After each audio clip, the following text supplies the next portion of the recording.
Good afternoon, everybody, and welcome to the Committee on Hospitals. At this time, we ask if you can please place phones on vibrate or silent mode.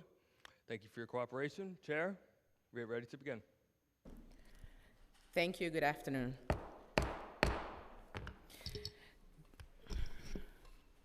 Thank you for being here. Good afternoon, everyone. I am Council Member Mercedes Narcisse. One thing I want to remind everyone before I go deeper is health is wealth. Thank you for joining us for this very important hearing about the state of nursing in New York City, where we'll be discussing the ongoing staff shortage crisis with an aim to collectively find solutions to help our nurses, not just survive, but to thrive.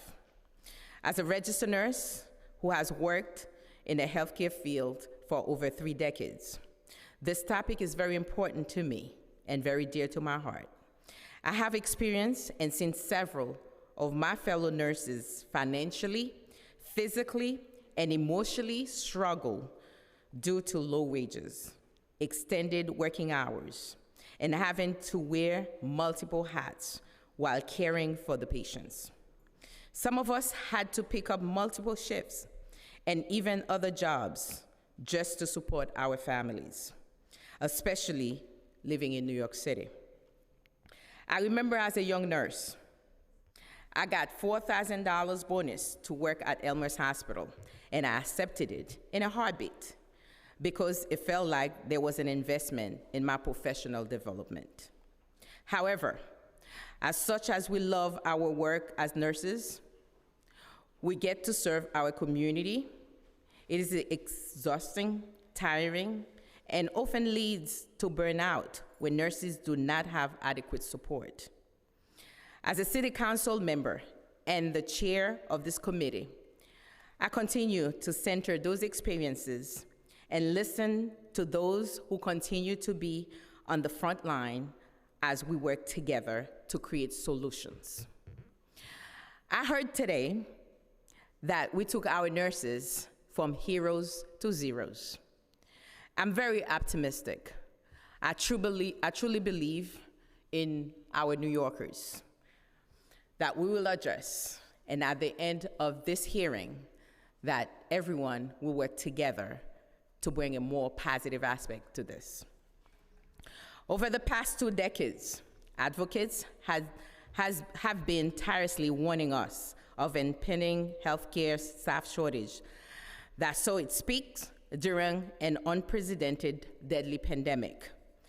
Like I said many times, that we knew the shortage was coming prior to talking about pandemic. When the standard ratio of 1 nurse to 2 patients went to 23 patients per nurse, that's set up for disaster. According to the New York State Office of the Professions, as of January 1st, 2022, there are about 250,000 registered professional nurses residing in New York, an 18.42% decline from 2019, when the state had over 300,000 registered nurses. Research cited by New York City Controller found that over 4,370 COVID-related deaths could have been prevented during the height of the COVID-19 pandemic if a 4-patient to 1 nurse ratio had been implemented in New York State. These numbers tell a tale of decades of negligence and failed policies. Although the pandemic is now under control, which is not really, the nurse shortage is a concerning issue. New York State Department of Health projects by 2030, New York will face a shortage of over 39,000 nurses. Nurses are the backbone of our healthcare system. They have been the heroes who were and still are in the forefront of the battle against the deadly coronavirus. Throughout the pandemic, nurses tirelessly work in horrifying conditions while being severely understaffed, overworked, and underpaid. At the peak of the pandemic, some had to wear garbage bags. We all had seen that over their bodies when PPE became unavailable. However, every day they showed up, risking their lives and the lives of their loved ones to care for New Yorkers suffering from a deadly virus without a cure. The conditions many healthcare workers faced during the pandemic have left them scared. In 2021, about 66% of the 6,000 acute and critical care nurses surveyed across the United States said they feel the pandemic has made them want to leave their profession. And about 92% believe that the experience during the pandemic caused them to consider retirement earlier than they had expected. While in the other recent survey, out of the 500 nurses that participated, 2/3 said they plan to leave nursing in the next 2 years.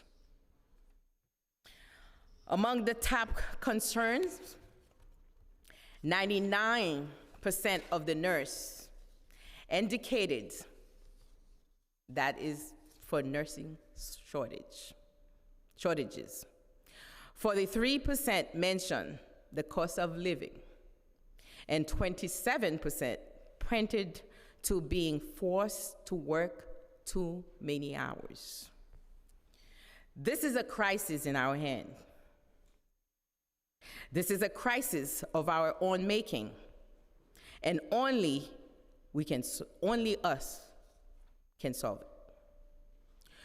Huge changes in the policies and funding priorities will need to happen ASAP. We must work towards the financial sustainability of our hospitals and work to ensure our nurses have equitable pay. We have to incentivize them, and we have to give them better working conditions and good healthcare benefit.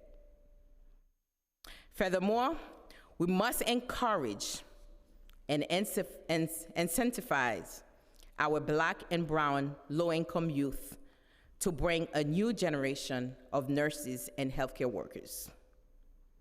We must create more scholarships and make the pathway to healthcare career easier and more accessible. It is time that we all come together, strategize, and get to work ASAP.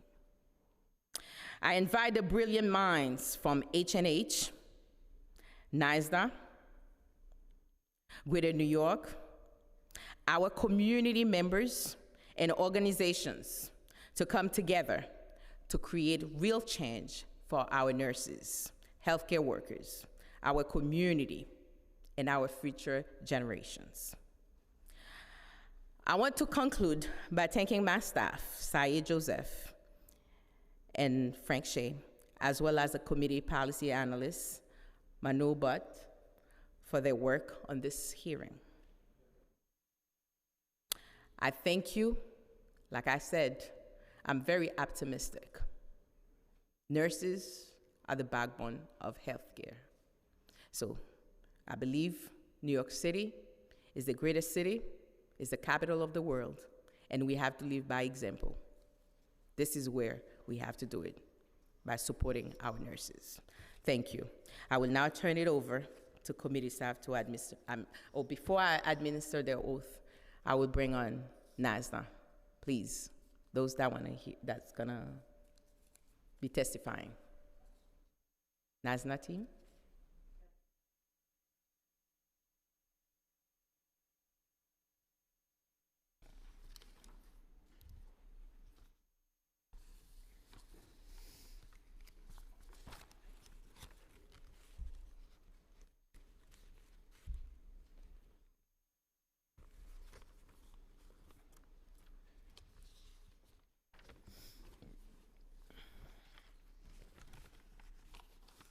Good morning.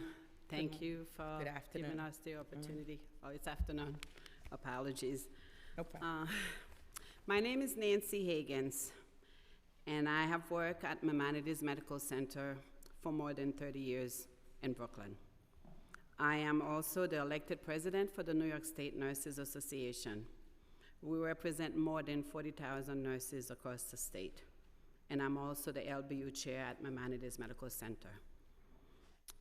Okay, that includes 20,000 public nurse and 20,000 private sectors in New York City that are currently or soon will be negotiating a new contract. New York hospitals and nursing homes are currently facing a serious staffing crisis that threatens our ability to provide timely and quality care to our patients. Nurses are leaving the bedside in our hospitals. And they're not able to keep up the nurses we have, or they're not able to find new nurses who are willing to put up with the bad condition in the workplace. The main problem in New York is not that we don't have enough nurses to meet the demand. There are thousands of nurses in New York who just don't want to take any hospital jobs. The causes of the crisis in the nurses' workplace are obvious, but the hospitals, they don't want to invest the resources that are needed to stabilize the situation. The most immediate problem is chronic understaffing. Hospitals try to save a few dollars on payroll by ignoring our contractual staffing ratios and the requirement to improve staffing under the new staffing law. When there aren't enough nurses and the patient's assignments are too heavy, the patients suffer and the nurses get down and start looking for new jobs. A second big problem is that the pay for nurses is not enough to make them want to put up with the stress of poor staffing and working condition. Okay, the salaries in the past 2 years, we are not keeping on pace with inflation and are actually lower in terms of real value.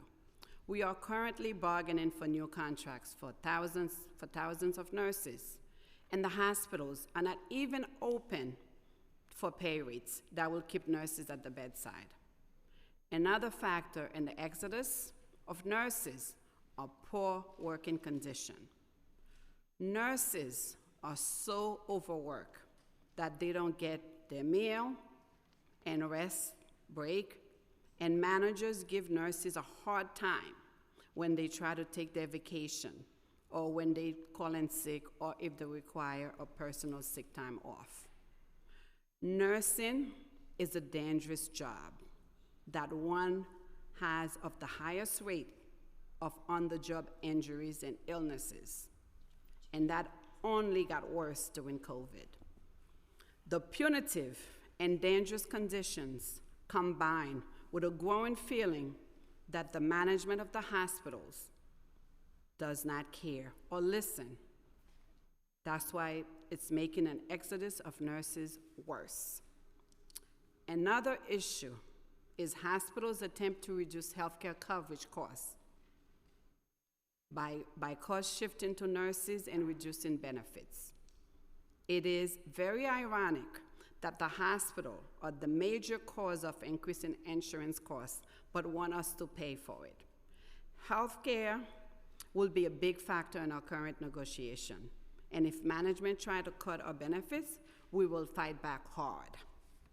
Another factor is the use of temporary nurse staffing by hospital. That got even worse during the COVID.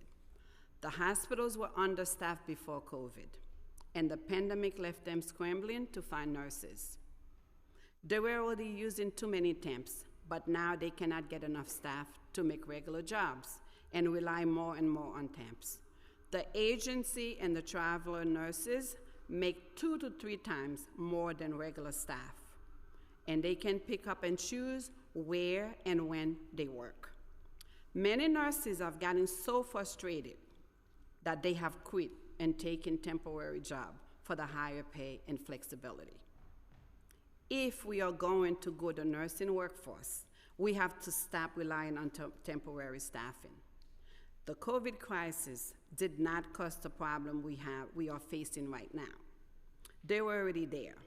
COVID just made the existing situation worse by taking the mask off the crisis. The hospital system in New York are now crying poverty and telling us that they cannot pay for better staffing and have to cut our benefits, but they have plenty of money. They pay their CEOs and top executives millions of dollars and give them big bonuses every year.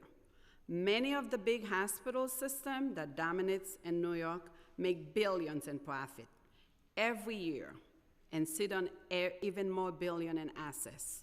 They have the money they need to address the staffing crisis, but they don't want to. There are safety net hospitals like Maimonides, where I work, and health and hospital that face cash flow problems, but a big part of that is caused by wealthy big systems that go after the most lucrative patients to maximize their profits and leave the safety net hospitals without enough revenue to improve their facilities. NISNA's recommendation today is to address the registered nurse shortage in New York City. First, New York City area hospital must agree to fair contract with their nurses in the current round of bargaining. RN pay rates must increase. Staffing level and nurse-to-patient ratio must be improved. Hospitals must keep their hands off our health benefits.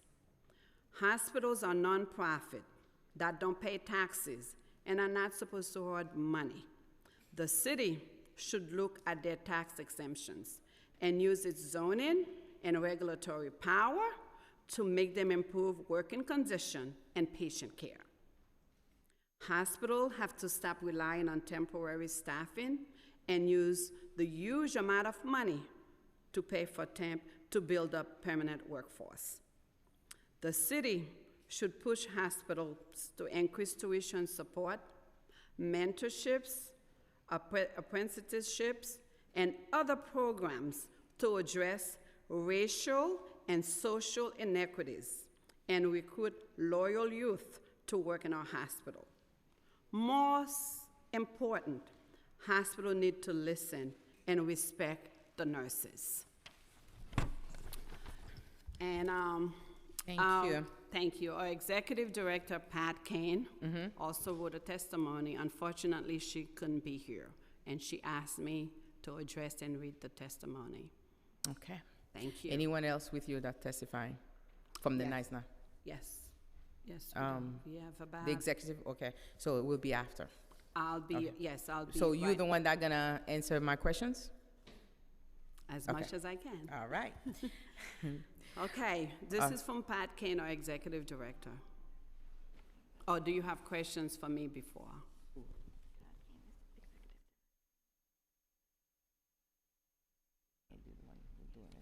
Okay, no problem. Okay, so are you gonna read Pat testimony? Yes. Okay, so go on. Okay, thank you. My name is Pat Kane, and I'm the executive director of the New York State Nurses Association. NISNA represent more than 40,000 nurses across the state. That include more than 20,000 city nurses in private hospital in New York City Health and Hospital System in the city that are currently in negotiation or soon will be negotiating new contract.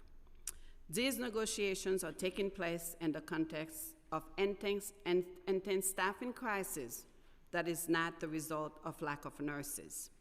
The staffing crisis is a result of mass exodus of nurses from hospital and nursing homes because they are fed up with understaffing caused by hospital management, poor working condition, inadequate pay, and stress of trying to provide safe patient care for patients while management ignored our concern and nickel and dime us. This staffing crisis and its causes are the focus of much of the testimony that you will hear today from many of our frontline workers, like our President, Nancy Higgins. In our negotiations, the employers are claiming poverty in the face of high health insurance costs for their nurses and trying to cut off benefits and shift more of the costs to their nurses in the form of higher deductible or copays. First, I want to point out that these claims of poverty are bogus. The hospitals can afford to pay for our health benefits. The large hospitals are making a lot of money. Presbyterian made more than $1 billion in profit in 2021 and is sitting on more than $19 billion in assets. Mount Sinai made more than $185 million in profit and has more than $6 billion in assets. Northwell made more than $177 million in profit, plus $460 million in investment income, and also has more than $19 billion in assets. These hospitals are also on spending spree when it comes to their executive pay packages. The CEOs and executives of the big hospital network are giving themselves big raises and handing out executive bonuses like Halloween candy. The CEO of Presbyterian made $12 million in 2019. The CEO of Mount Sinai made $5.6 million in 2019. The CEO of Northwell made $4 million in 2019. In 2020, 364 top executives of New York Hospital received more than $70 million in bonuses. 10 executives received more than $1 million in bonuses, and other 40 got at least $500,000. These hospitals have hundreds of executives who receive millions or more in compensation each year. At Presbyterian, for example, there are at least 29 executives who earned $1 million or more in 2019. By way of comparison, the CEO of the 11 hospital health and hospital public network only received about $700,000 in pay. Second, I will note that it is the hospital that are the cause of the health insurance cost increases. Health insurance costs have been growing at a rate that far outpaced the rate of inflation and the pay of nurses and other workers. In the last 12 months, the inflation rate in New York City was about 6%, lower than national average, but healthcare costs rose 7.9%. Hospital price increases are more major drivers of increasing healthcare costs. In 2009, hospital prices have gone by 80%, compared to less than 50% for non-hospital care and 30% for prescription. Much of the increase in hospital costs is the result of price gouging and profit maximizing by these same hospital CEOs that pay themselves so well. These private hospitals charge exorbitant prices that are on the average 316% of the rates paid by Medicare and some hospital systems, which more than 390% of the Medicare rate, according to analysis by SEIU 32BJ member health plan. There are plenty of examples and data showing the degree of price gouging. For example, a normal vaginal birth at a New York City health and hospital costs $11,000, while the same procedure costs $41,000 at Montefiore Hospital, $33,000 at New York Presbyterian, $24,000 at Northwell. It is beyond ironic to hear that these hospitals say that they cannot afford health care coverage when they are making huge profit and complaining about the same health care costs that they themselves have jacked up. Finally, I want to point out that our health costs are higher now because they worked through the pandemic, they were disproportionately exposed to and sickened by COVID-19, while the CEOs were mostly calling from home or playing golf in Florida. COVID-related costs have added to the cost of healthcare for nurses because of the cost of treating them and their family members when they got sick, getting COVID tested, and dealing with the impact of long COVID. So, that the hospital are trying to do a healthcare coverage, what do they want to do? They want to impose a managed care program to limit access to diabetes, COPD, asthma, hepatitis, and oncology rate. Restrict access to physical therapy, chiropractors, for a profession with one of the highest rate of musculoskeletal injury rates. Require step therapy program, exclude high-cost generic drugs, and increase pharmacy copay to limit our access to medication, and increase emergency room and ambulance copay. What do hospitals need to do to provide healthcare coverage for our nurses? They need to keep their hands off our health coverage. Nursing is one of the most dangerous occupations, and we need decent health coverage, and if we are going to attract and retain our nurses. The hospital should pay up for our health coverage and stop complaining that they cannot afford it, while we know they can afford it. If they want to lower the cost of our coverage, they should start by lowering the amount that they charge us and other patients who needs the healthcare services. Thank you.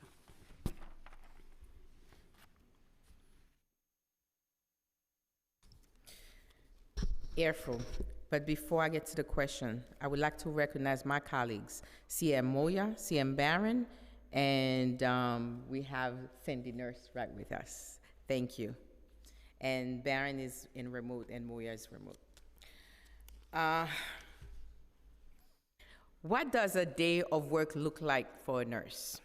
How much does short staffing affect a nurse productivity? How many New York City-based nurses does NYSNA represent? Can you tell us more about the demographics of these nurses, race, gender, age, socioeconomic background, specialty?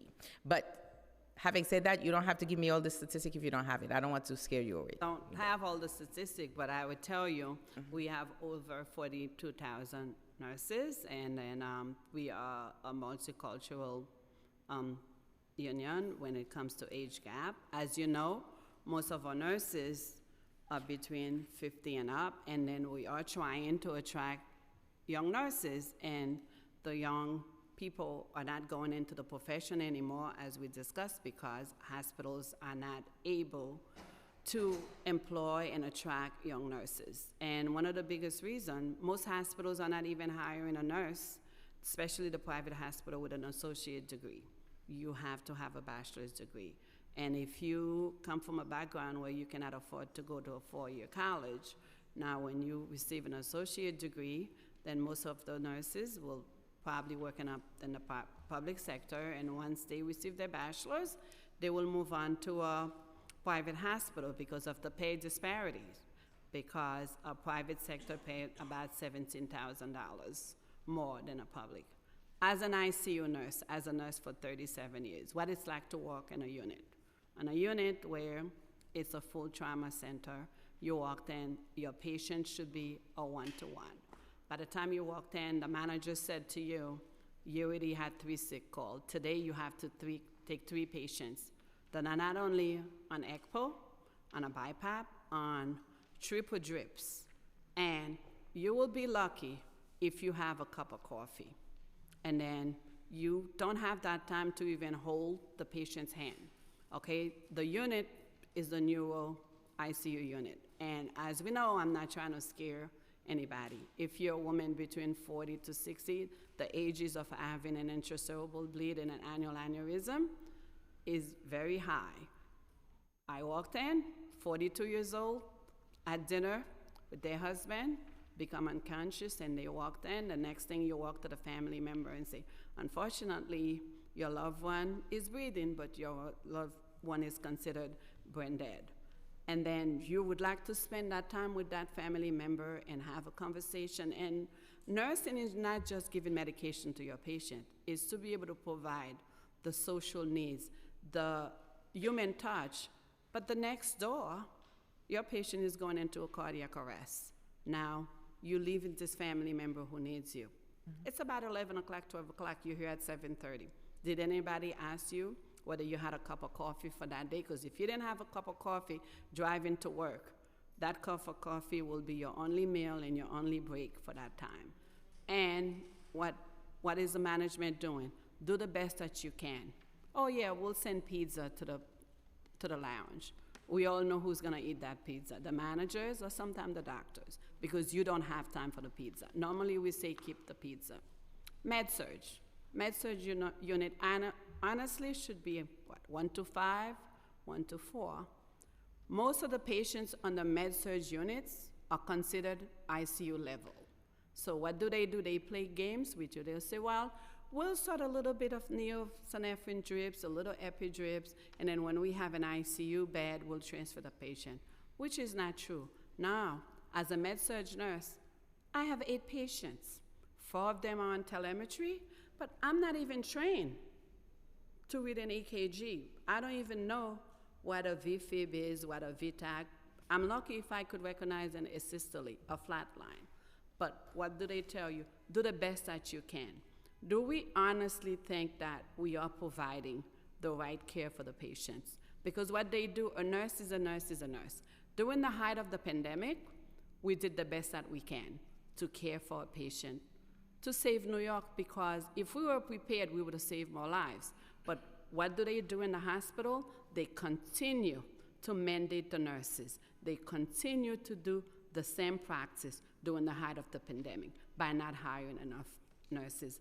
What it's like to be a nurse is to leave your house at 5:30 in the morning, and you don't get home till midnight or 1 o'clock in the morning. Do you know why? Because they don't have anyone to replace you. And your hospital manager at 5 o'clock, she has a pocketbook. She's going home, but you're being mandated to stay. It's not easy. Been there, done it. According to your experience, what is the average nurse-to-patient ratio? I don't know if you have that in H&H. I'm sure you do, because you have nurses in H. What is the average nurse-to-patient ratio to the private volunteer hospitals? How often are new nurses hired in H&H and volunteer hospital?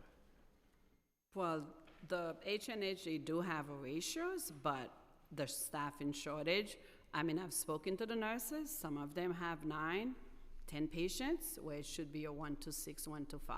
1 to 6, 1 to 5? Right. That's that for the should be. That 1 should to be, 5. but what it is right now?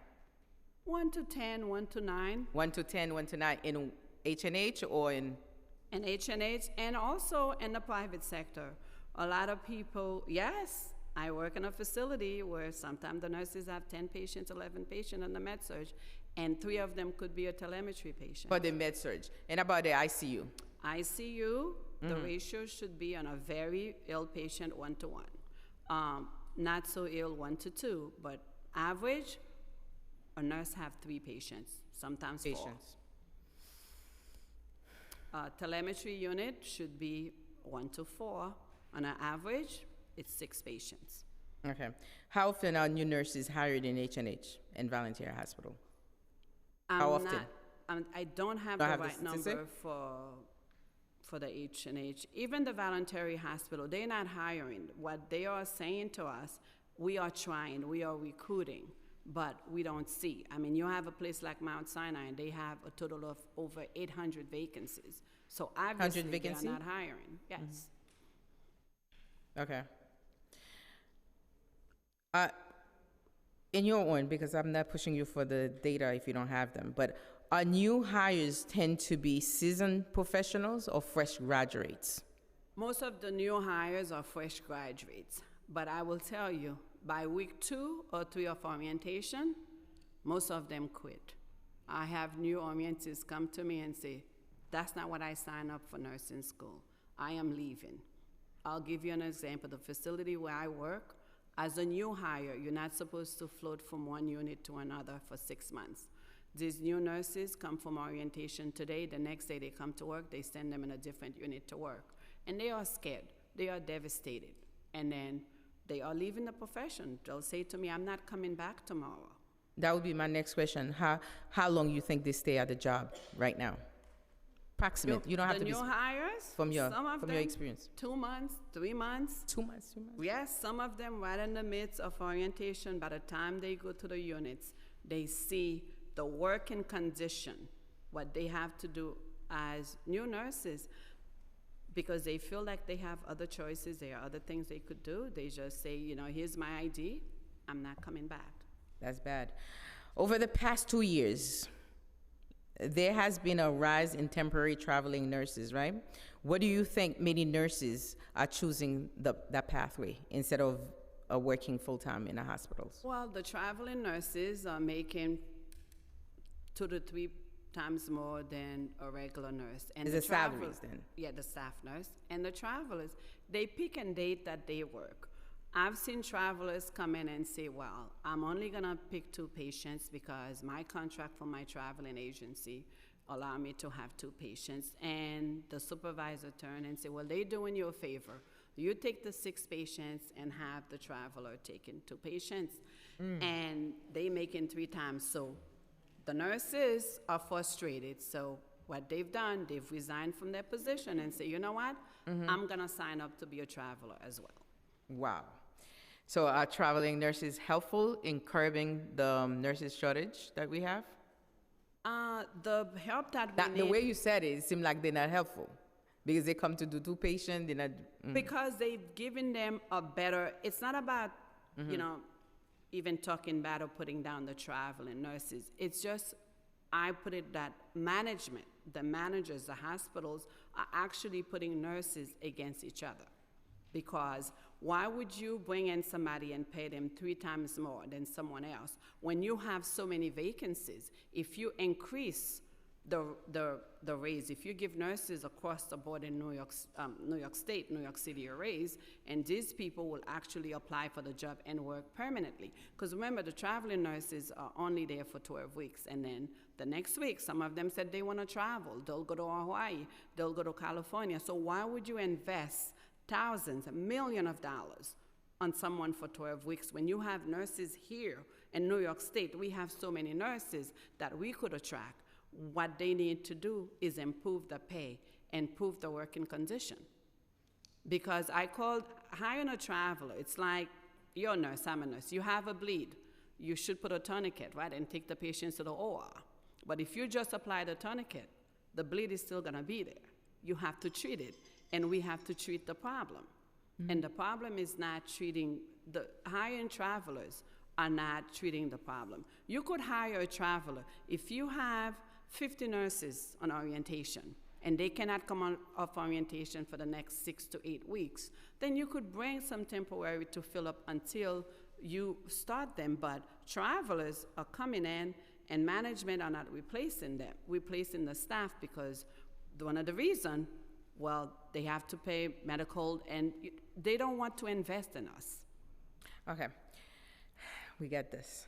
For COVID-19, how many nurses are suffering from mental health? If you have statistics, you can give it. If not, you just we can always get it back from you guys. Yeah, we could. How many provide- nurses are suffering from mental health issues like PTSD due to their experience during the pandemic? Well, most of our nurses, I don't want to say 100%, most of our nurses, if you pull the nurses who worked during the pandemic, they are suffering. Some of our colleagues cannot go to sleep at night. They still see the reality. Some of our colleagues are still seeking for help, and a lot of time you cannot even have a day off just to go for therapy. And for any of us who's seeking for mental health, especially in New York, it's very difficult to find a provider that would even accept your insurance. A lot of time you have to pay out of pocket. It's very difficult. Most of our nurses are devastated because when we went to work, when we became nurses to nurse, and we couldn't save as many patients as possible, some of our nurses are still, some people just can't come to work because of what happened and need the self-care. And the nursing profession, when you have an issue, when you lose your patient, all they expect from you is to go to the bathroom, wipe your eyes with a tissue, and then go to the next patients. Any other profession, if you work for the fire department, even if you're a police officer, you had such tragic. They give you a couple of weeks or sometimes to, pull yourself together. As nurses, we don't have that ability. It's, you know what? Get over it, Nancy. You're next for the next admission. There's a, motorcycle accident. There's somebody coming in. You only have a second or two. You as a nurse, you know the reality, just to pull yourself together. After a while, it takes a toll on you. I mean, during COVID, there were members who would call and say, I'm sitting in my driveway. I cannot go inside my house because I lost too many patients today. And these colleagues are still seeking for help, for mental help, and needs help. And then management still expects you to come up to work now and still work understaffed and not able to care for yourself. As nurses, we're not providing a personal day to do self-care. That does not exist.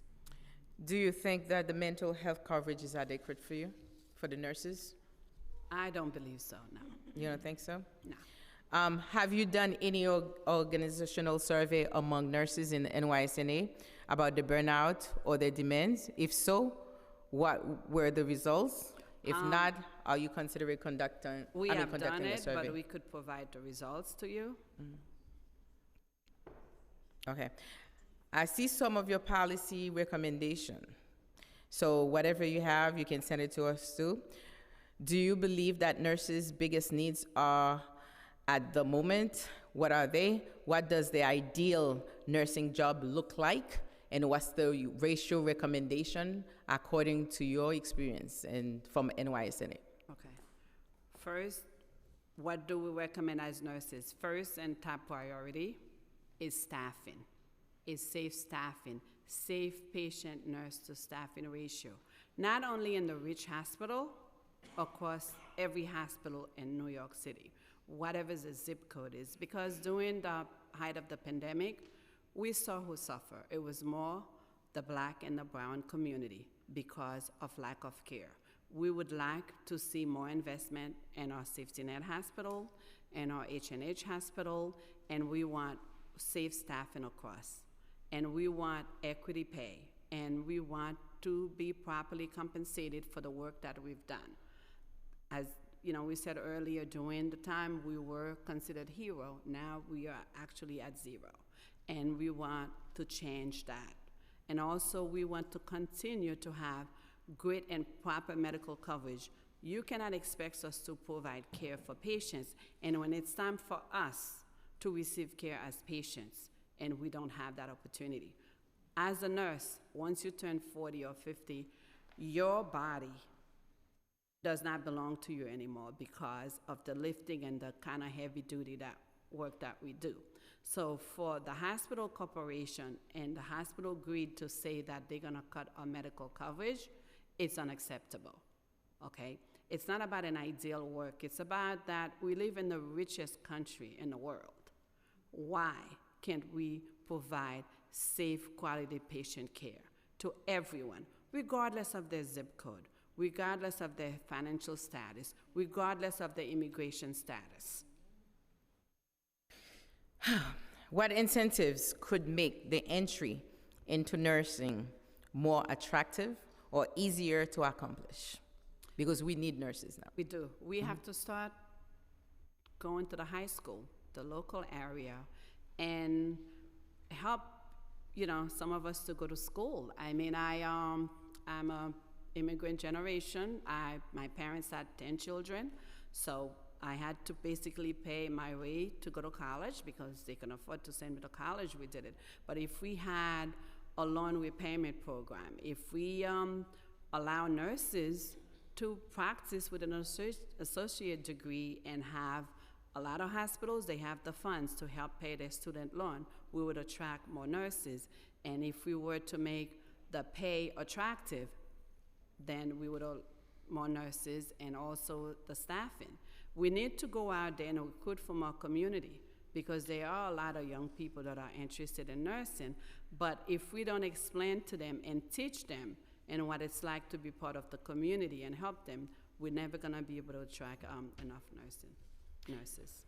I appreciate your time as a nurse. And by the way, ER nurse, you know how our body get. Yes. Formerly ER nurse. Thank you. Now I'm going to pass it to my colleague, nurse. Any question for the NYSNA? You have any questions for them? Not now? The hospitals? Okay, Pat. You? I have the same, but I just want to thank you for everything that you've shared. I think especially for us that represent our constituencies in the outer boroughs, we know hard body how much work you have all done for years, but specifically during the pandemic. And I just want to thank you for your testimony. I'm curious, in your experiences, where you've seen mental health, but more specific, in like suicide prevention. And I don't know if you have that, but I do know that during the pandemic, residents were experiencing suicide at much higher rates, which is what they're normally high, but during the pandemic they were high. But can you speak to that a little bit more in your experience, kind of where you were seeing suicide rates or just the efforts for suicide prevention for nurses, especially during the pandemic, if that's something that you could speak to? Well, the way I would speak to it, I think as a community, we do not address mental health enough. In my communities, sometimes it's a taboo. You can't even say to someone, I'm not feeling well, or I need to see a therapist. Everything is a big secret. So imagine during the pandemic, everybody's masked up. You walked in, you have 10 patients. By the time you're going home, 8 of them already died. They were not able to be with their loved ones. You know, you probably have to call someone on the phone and you watch them take their last breath. And we're talking about 25-year-old, 20-year-old who's never been sick in their lives. And there was not an outlet where, as a healthcare professional provider, you could express what you had to go through, what you were feeling. So by the time you're supposed to go to work, our goal is to make everyone better. As a nurse, you are to nurse somebody and let them go home. And when you lose a patient, you start questioning yourself. What could I have done? Could I have done this to make it better? And then there's no outlet for nurses. There's no outlet for even the residents, the medical professions. Sometimes we sit there at work, we talk about it. Who do you talk to when you have a situation like that? Then you internalize it, and then that's where the depression comes in. But we also have to look as a community, how do we address mental illness? Right now, hospitals are closing a lot of psych units because they feel that they don't make enough money. There is not a profit. And if you were to find a provider to see you, the first thing they'll tell you, I'm only gonna accept you out of pocket. I don't accept any insurance. So you have to care for yourself that way. And from your perspective, on the heels of the mayor's announcement of involuntary admission of New Yorkers into hospitals, I vehemently disagree with that for all of the reasons that you've highlighted, for all of the reasons that you've highlighted, the levels of support that are lacking. What is your reaction to that? What are some of the conversations, if any, that maybe the administration had with NYSNA, for example, beforehand? And what are some of the things that you need to see in order for this to be a program that really resolves the issue? Well, we haven't had any conversation with the mayor's office, but I could put it like that. I'm into planting. If you have a little tree, you have to grow the tree straight. If the tree look a little crooked, you actually have to, have support. So the support have to start from the get-go. So what we do as a community, we don't acknowledge someone has an illness until it's too late. And You know, your brain also is an organ. You know, if you had a problem with your heart, you would go to the doctor. If you had a problem with your leg, but when we have mental issue, mental distress, we don't have a place for people to go. We don't have enough providers, we don't have enough doctors, we don't have enough hospital beds in order to address someone's situation. You put somebody on medication, but you don't know where they live, and then you send them out. How do we know they're taking their medication? Who's following up? Yeah. So we really need to look at the whole system, how we address mental illness. So this announcement essentially compounds existing issues that we already have in our facilities to begin with very little, I think, recourse for increasing hospital beds, which you said we have less than ever before, and support for nurses and medical staff amidst a nurse shortage. Thank you for your testimony. Thank you, Chair. Thank you. Thank you. Now, for my colleagues online, Moya Barron, we don't have the quorum, but if you have any questions, you can actually text it to me, and I will ask for you. But just text me and let me know. So for now, You can't hear us? he's gonna. Yeah, I can hear you, but we don't have Why a can't I quorum. just talk? Why I have to text you?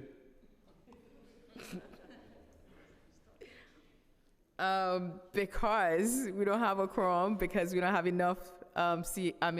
Council member here. Well, so I can't talk because you don't have a quorum? No, you cannot ask the questions. Why? Because you don't have Why? a quorum? Oh I my can't ask a question? Now, when you don't have a quorum, you can't take a vote on anything. But because you don't have a quorum, don't mean I can't ask a question or make a comment. CM, I didn't make the rules.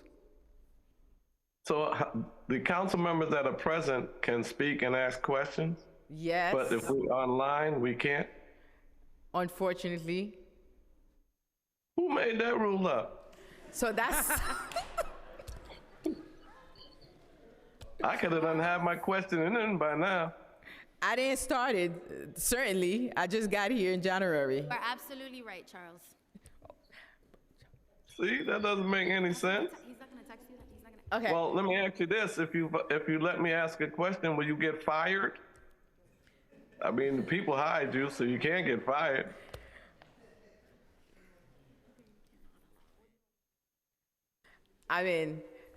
Charles, what's the question? I guess I'm gonna repeat it, or you don't know, you don't have access to text? No. You're gonna, okay, yeah, we're gonna call you and put you on speaker. I guess that's how we're gonna do it. Because she's gonna talk to you, because that's the rule, I have to follow rules. So you're gonna call me on my phone? Your best friend gonna call you. Wow, You this have is to repeat deep. it for him. Yes. So she's calling you now. So pick up the phone. Because your question always very valuable to me and to everyone, so.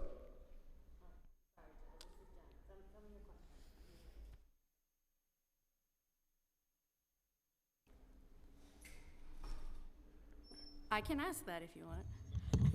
Tell me.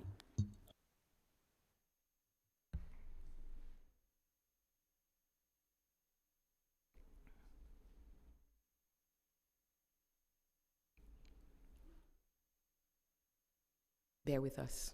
Sure.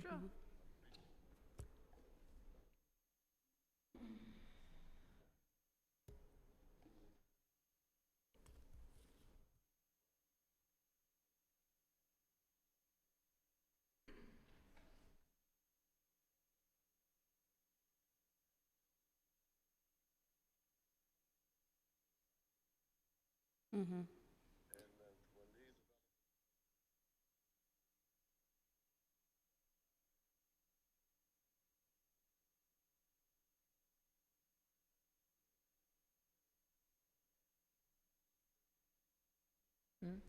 That's the rules. After that, yes. As I Thank you. So repeating what Councilmember Barron's question is, he wanted to just commend the work of the nurses at Brookdale Hospital. He said he was treated tremendously when he had COVID, and recognizes that nurses are obviously overworked, underpaid. His question is related to housing. And I know in reviewing the report, that is one of the top issues for nurses. He said in his conversations with developers, for example, there are specific set-asides for veterans, for people in other professions. But is there an existing program for nurses in a way to retain nurses that will put a set-aside for housing for nurses in these instances? Is there a movement in the conversation of this nature? Does that sound right, Charles? Okay.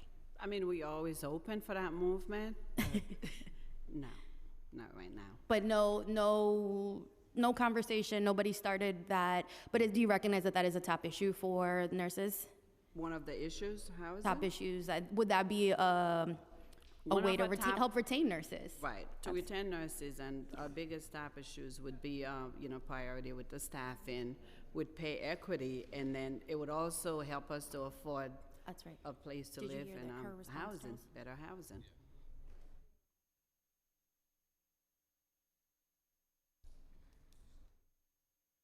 Oh. Charles says, thank you so much for the work that you are all doing. It's a thankless job, but it is Thank very you. much appreciated. All right, Charles, I'm gonna let you go. And thank you for your understanding. I did not make the rule. Uh, so, right. So thank you so much for your time. Any question, my colleagues? No? You good? All right. you. So we're moving forward. Now I will turn it over to committee counsel to administer the oath. So we're calling H&H. Thank you.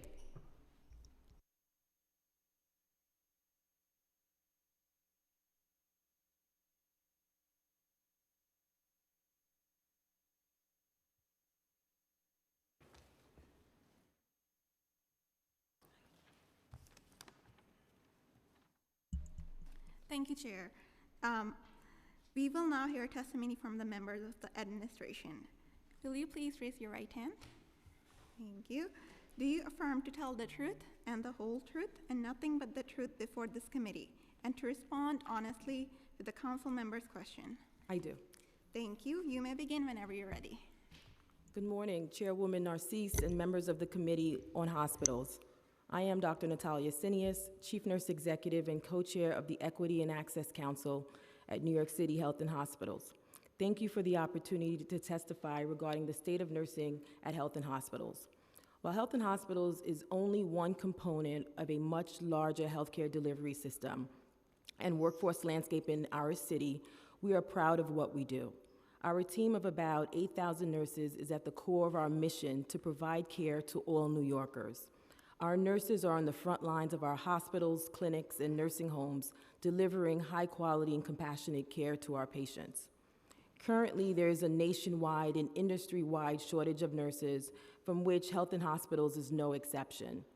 While we have had staffing challenges like most other health systems across the country, we continue to provide uninterrupted care and have taken steps to retain our current nurses and fill vacancies. We are engaged in a variety of efforts to provide incentives for currently employed nurses to remain in our systems, which includes converting temporary positions to permanent positions, partnering with CUNY to offer 50 nursing advanced credit-bearing certificate and degree programs to current nursing staff, and loan forgiveness. We have also established several professional development opportunities for nurses, including a preceptor program, a clinical ladder program, a nurse residency program, and also a nurse recognition program. In particularly, our nurse residency program enables student nurses to transition confidently to become licensed professional nurses through group seminars on topics like decision-making, conflict resolution, end-of-life care, healthcare quality, patient safety, and more. In addition, participants receive support, build relationships with nursing peers, and develop leadership skills. As a result, our nurse retention has more than doubled for new nurses in the nurse residency program over the last 3 years. The retention incentives also play a crucial role in our recruitment efforts. Health and Hospitals recruits nurses to fill vacancies through traditional means, innovative strategies, and working with partner institutions. Our traditional methods include conducting monthly hiring fairs and posting advertisements on job sites like Indeed, LinkedIn, and others, while making it as convenient as possible for candidates to interview and onboard with us by offering virtual and on-the-spot interviews as well as on-the-spot onboarding. Our innovative strategies include Nurses for NYC campaign, which has been dedicated with a webpage and social media presence to fill nursing positions in high-need areas. The campaign disseminates mini documentary videos featuring individual nurses from different facilities and specialty areas. We're excited about our partnership with CUNY to expand career pathways for graduating nurses to enter our system, which is a proud largest employer of CUNY nurses in the city. Our enhanced partnership builds upon existing initiatives like having over 1,000 CUNY nursing students support COVID-19 vaccination efforts in the spring of 2021. Recognizing the toll that the pandemic has taken on nurses and other frontline healthcare workers, Health in Hospitals has taken proactive steps to promote wellness among our nursing staff. In particular, our nursing development programs, including the nurse residency program, provides nurses with support and mentorship. In addition, we have worked to implement staffing models to reduce our nurses' workload.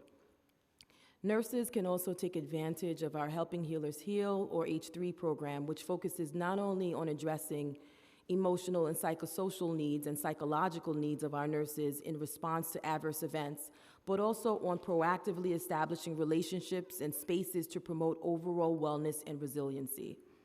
H3 provides an anonymous internal support hotline where staff can receive psychological and emotional counseling from licensed clinicians, as well as individual and group settings where staff can receive support. We are proud of our wellness rooms, which provide a calming space for staff to decompress in many of our facilities, and are grateful for the public and private support that has enabled us to upgrade them. New York City Health and Hospitals, Kings County, and New York City Health and Hospitals South Brooklyn Health were recently recognized for their commitment to creating a healthy work environment for their nurses through the prestigious Pathway to Excellence designation from the American Nurses Credentialing Center. New York City Health and Hospitals Kings County and New York City Health and Hospitals South Brooklyn Health are the first and second hospitals in Brooklyn to receive the distinction and are two of only 3 facilities in New York City with the credential. The Pathway to Excellence designation requires a rigorous process to evaluate progress in 6 standards: shared decision-making, leadership, safety, quality, and well-being, and professional development. We appreciate this recognition and are committed to ensuring that our nurses feel empowered and valued in the workplace. It is the mission of Health and Hospitals to deliver high-quality health services with compassion, with dignity, and respect to all without exception. We are immensely grateful for and proud of the work that our nurses do every day to advance our mission, and we are committed to supporting them day in and day out, just as they are committed. Thank you to the committee for the opportunity to testify and for your continued support of Health and Hospitals. I look forward to our continued partnership and happy to answer any questions you may have. Thank you.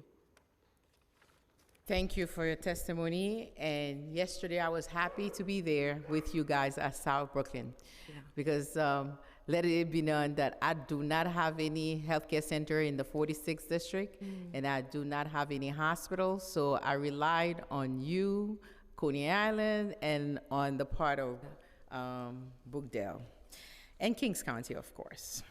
So how many full-time nurses are working in H&H facilities? We have over 8,000 nurses at Health and Hospitals across our system. Okay. How many positions are filled by temporary nurses or travel nurses, if any? When do you estimate these temporary positions will be replaced with full-time staff? On any given day, we have up to a couple of hundred, so I would say 200 temporary nurses on any given day. We are converting some of our temporary nurses to full-time. That's part of our process, and the goal is to hire our nurses full-time versus depending on temporary staff. The majority, I would say. Okay. How much of your budget is reserved for increasing nurse wages? That is a challenge, and I think we would have to get back to you with the figure on that. I think, you know, Health and Hospitals is faced with the challenges across the nation, but we are unique because we are a safety net system. And we do struggle financially in terms of competing with the other systems near us. And so I think that is a differentiating factor for us that makes it even harder for us. How much is needed, to hire more full-time nurses? Do you know how much? I would love to get back to you on that in terms of the discrepancy from salaries. I can't answer that right now. Okay. What is the average weekly pay for a full-time registered nurse and a traveling RN? Sure. So The full-time registered nurse. full-time. So the base salary of our full-time nurses is approximately $84,744. I would have to divide that by the weeks to get you the weekly, but that's the annual salary. Gotcha. Temporary fluctuates. And as we all know, there are no regulations for temp nurses. And so it's very hard to tell what a temp nurse makes because we're actually paying an agency, which takes a cut of that amount. I'm not privy to the information in terms of how much the actual nurse makes, but I can tell you that it fluctuates. So during the pandemic, we saw very high rates up to $200 per hour for nurses that we've all seen across the country. And then it'll go down to near $70, $90 per hour. And then if we're surging, such as RSV or monkeypox or COVID-19 vaccines, we'll see an increase in the rate. So it's very hard to tell because we're not in control of that, the temp salaries. Okay. Has any funding been allocated to nurses' hazard pay? So right now, we're focusing more on the healthcare workers bonus program. So 5,000 nurses have received the bonus program that was state funded at health and hospitals. So how do you ensure that nurses are paid a living wage? We do the best that we can. So, during our last contract, we partnered with our NISNA partners who are here today, many of them, to see what we can do. And so we, of course, work with the city in terms of the increase in their base pay, and we added a lot of differentials related to certifications, education, a nurse retention program, and also a financial aspect to the nurse residency program as well once they complete their portfolios. And so we added a lot of differentials to increase that salary to help our nurses with their wages. Okay. Do their salaries and pay reflect inflation and the cost of living in New York City? I think that New York City Health and Hospitals has done the best that we can do in the past. I think there are definitely challenges now as we're seeing the living wages here in New York City increase, and I think we will need support to do more. And I think we've done our best, given the financial struggles that we face. But we're doing our best to ensure that we support our nurses because we value our nurses. Do you think that the mental health benefits for nurses are adequate? Because which I asked her to. Yeah. Do you think? I must say, Health and Hospitals, we've done a phenomenal job when it comes to well-being. We hired a chief wellness officer during the pandemic. We have a virtual express care hotline that's 24/7 that allows a nurse to call a hotline if they're feeling anxious, if they need to debrief. We also have a robust Helping Healers Heal program, which I talked about during my testimony, which we also call H3. So if there's anything that happens on any of the units, we debrief immediately. We have monthly programs around wellness across the system. Most recently, we just conducted an employee engagement survey, and well-being was part of that. So as an executive team, we reviewed the results, and we have an action plan in place. So I must say, we do a phenomenal job working with our partners in behavioral health and the quality department to ensure that we're supporting our nurses from a psychological perspective. So my understanding is just like you providing a lot of support. Yes. But in general, of the mental health benefits, have you heard any complaint that it's not enough, or that's the reason that you going extra mile to provide a support system within the hospital? So I have not heard anything about the health benefits not being enough. The reason why we have established such a robust program is because, and we actually started this program before the pandemic, but I think during the pandemic, we all knew that we were living in a crisis and we had to do more, which is why we ramped up what we were doing.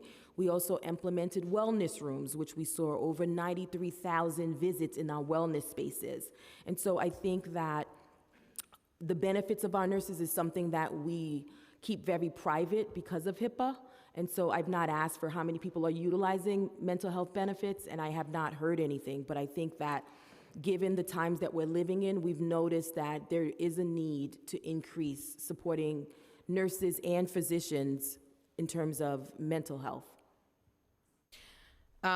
Over the last 2 years, 26,219 complaints have been filed by NYSNA regarding staff shortages, which is the equivalent of almost 35.9 complaints per day, every day, for 730 days.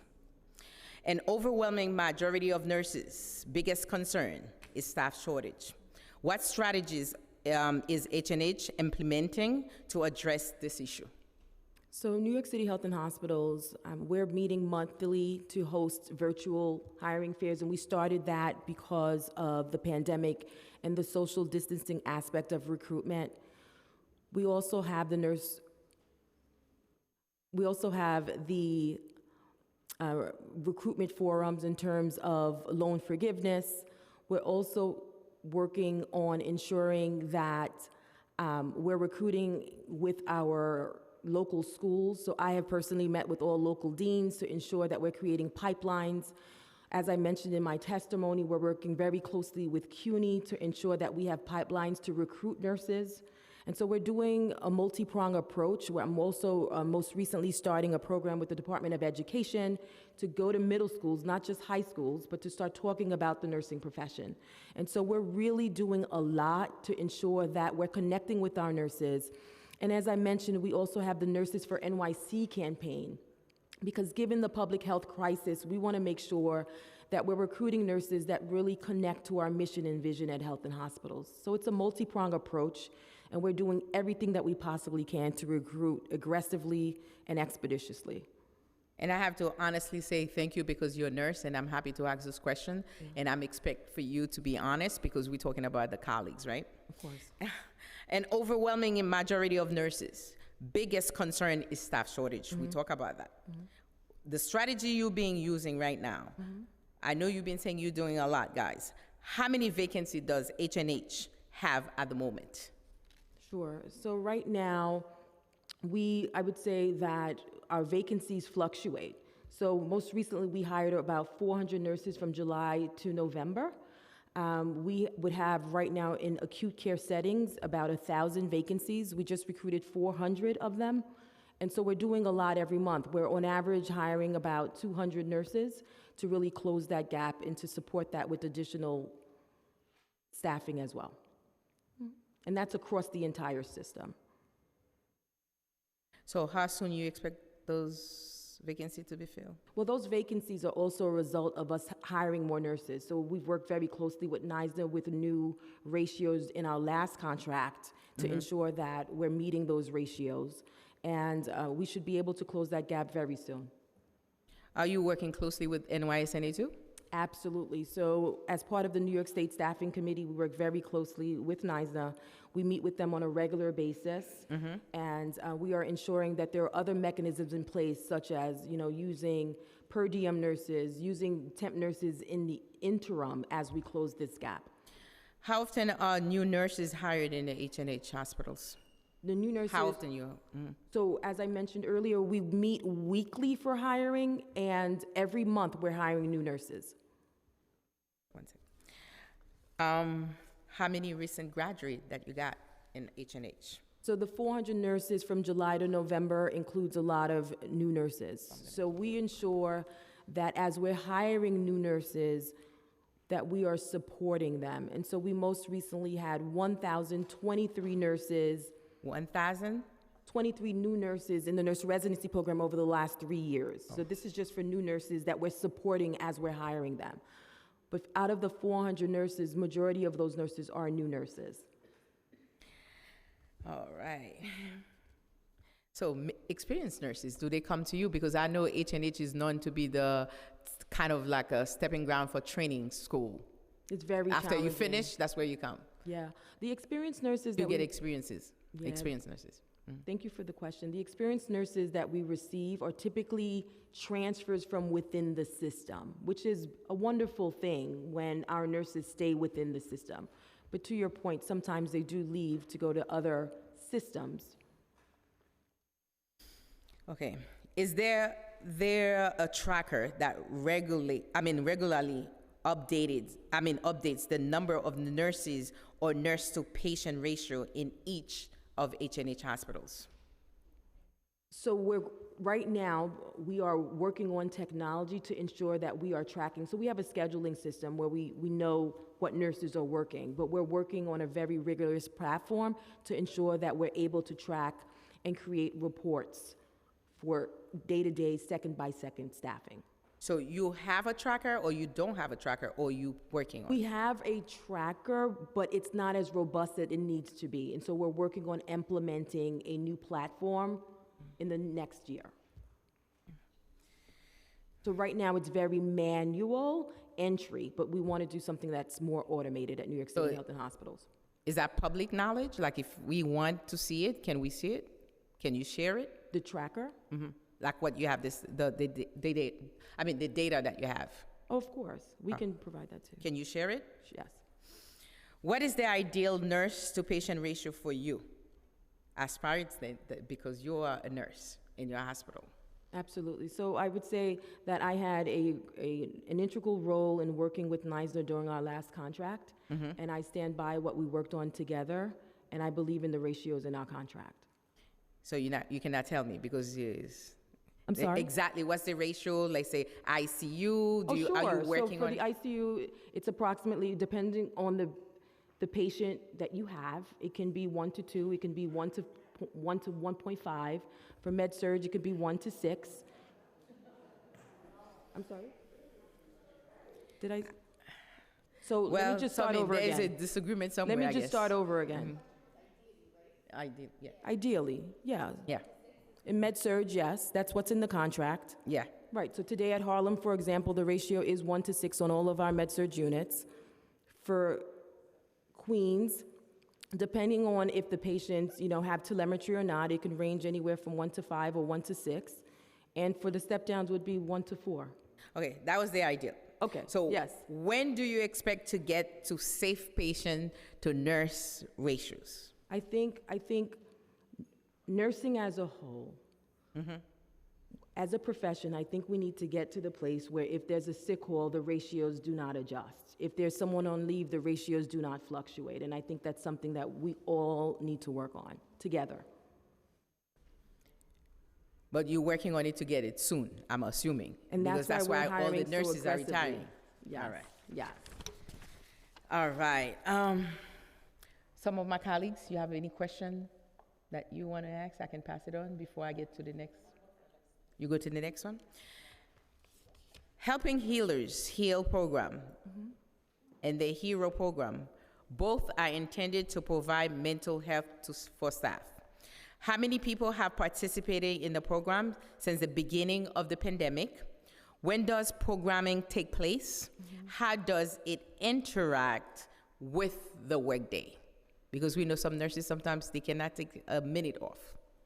So there's a 24/7 hotline that the nurses can call if they're, if it's late at night and they're feeling anxious. But the Helping Healers Heal program is available during the day for debriefs on the units. The statistics and demographics, we would have to send that to you because it's been a very large amount of nurses and other providers and employees that have utilized Helping Healers Heal.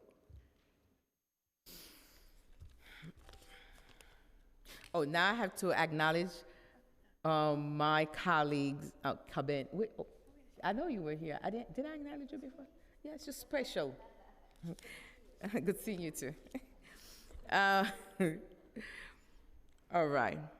At the end of 2018, sorry, we have to make it a little fun too. New York City launched the city-wide nurse residency program. Yeah. How does the program function? What does a regular day of a resident nurse look like? Who trains the resident nurses? How many people are involved in the training? The nurse residency program at New York City Health and Hospitals is a phenomenal program. Since its inception, we've had over 1,023 nurses in the program and have more than doubled the retention rate of our new nurses. The program, as it's designed, the 13th shift of the month, one of the shifts of the month, the nurses are released and ensure that they have protective times to attend this program. And we continued the program during the pandemic. The monthly sessions, I would say, not weekly, are focused on really taking the nurses and helping them transition to practice and go from novice to expert. So there are facilitators that are nurse educators that come and go over IV insertion skills, they go over professional development, they go over interpersonal communication with physicians, medication administration, and other skills that the nurses need. The other special aspect, two things I would say about the nurse residency program, is that we do a lot of anonymous polling with our nurse residents. How is it going at your facility? Are you being supported? And we review that with leadership. And I think that's really been telling. We most recently had our second nurse residency symposium, where the nurses conduct and report out amazing sessions on their evidence-based quality projects. Most recently, we had a group of nurse residents who won first place at the Magnet and Pathway to Excellence Conference. So we're very proud of this amazing program that has been supported by the city, that has been supported by Vizient and NIASH in Greater New York. And so we're just extremely grateful of this program that's been allowed to really support over 1,000 nurses at New York City Health and Hospitals. What happens at the end of one-year program? What are the requirements to apply for a registered nurse for them to become? They're automatically enrolled as a new nurse once they complete orientation. And at the end of the year, that is when they present their evidence-based project. There's a graduation that's absolutely phenomenal. We have guest speakers, and I present, and I also meet them at the beginning of the program. But at the end of the year, they're able to take that evidence-based practice project and submit it for the clinical ladder. And there's a financial incentive there because we want to recognize them for their hard work. Incentives and benefits. What is resident nurse incentive to participate in the program? How much are the resident nurses paid? Are there any other incentives or perks to joining this program? We've heard a lot of positive feedback about the program. There are 3 tiers that's designed in our particular program, and it ranges from anywhere from $1,500 to $3,000 at the end of the year that you can get once you complete your project. And I think that the number one thing that we've heard is that it's given nurses a safe space to learn, which is priceless. Nice. Are the mentor, supervisors, nurses giving extra compensation for training for resident nurses? So we have mentors, so we have some retirees that come back to support our nurses. We know that retirees leave with a lot of institutional knowledge. We also have facilitators that are educators that really help to mentor and precept the nurses in the clinical setting as well. So there are multiple different individuals that come in to support the new nurses. CM, Kaben, you have any question? No, not now? Okay. You're gonna wait for you have one? Yeah. Okay, go ahead. I have just 2 questions. Thank you. So in your testimony, you highlighted a couple of programs that I think directly respond to what the previous speaker spoke about, which is mental health services, support for nurses. I'm curious, for under the H3 program, where do you think we are falling short? What are some things that we can do as a council to support the work of this existing program? I just feel like some of the testimony today maybe says the opposite. I mean, I think you were very enthusiastic. I think of what you were saying, the program sounds great on paper. Spaces for folks to decompress. If they're feeling anxious, they could call a hotline. That was not the feeling that I got from the testimony, but can you explain kind of where we are failing to be able to improve this program, to expand this program? And in the instance where a nurse needs to call this hotline, how is she supported in that scenario where there is a staff shortage and she's being told she has to stay beyond her shift, but she desperately needs to call this hotline, she desperately needs to talk to somebody? What happens? Is this nurse, and I'm sorry I keep saying she, how is the nurse supported to prioritize their own mental health over the need to fill this shift because of the shortage? I think we've done a lot of work. So I've also been trained for H3, and the training is very special.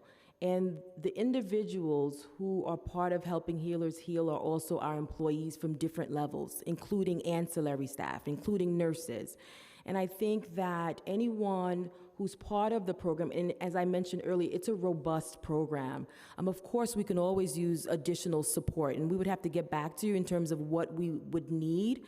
In terms of supporting the nurses to call if they're short, I think because of the amount of honor that we all give to this program, that the managers know to allow the nurses to participate. As I mentioned, but let me just expand on this. The debriefs that happen, let's just say a patient dies on a unit. It can be a group debrief where there's pastoral care that comes on the unit to just help everyone who's crying, who's emotional at the time.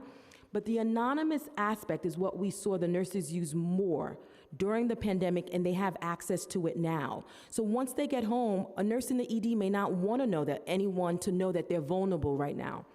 And so, of course, escalation would occur if a nurse was not allowed to make that call. I think that everyone understands the importance of this program, and it's supported by Dr. Katz and I across the system, and Dr. Eric Way. So this is a program we're very proud about.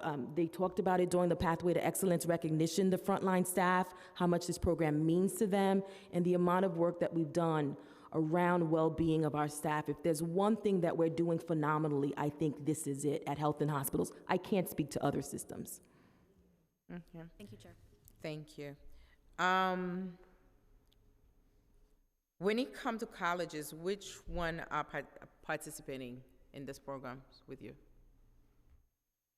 So in the nurse residency program, so in the nurse residency program, we don't necessarily have organizations come. Our educators are the ones that use the Vizient platform to then create the content.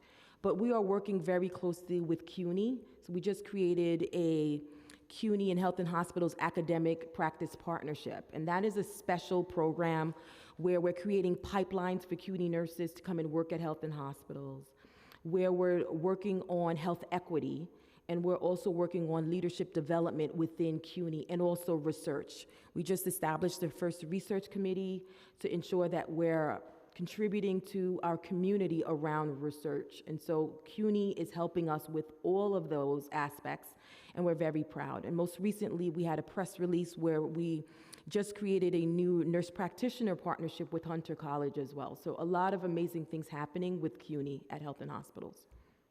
If I may ask, who is your target audience? Everyone in terms of nursing. So we open our doors to associate degree nurses. We understand the social determinants of health related to income. And so we accept all nurses because we understand that we need to mentor our nurses to become what they want to be for their future. Okay, what efforts are made to ensure that the program is accessible to minority and low-income students? I think it starts with education, and that is why we ensure that we meet with the deans of the associate colleges, associate degree programs.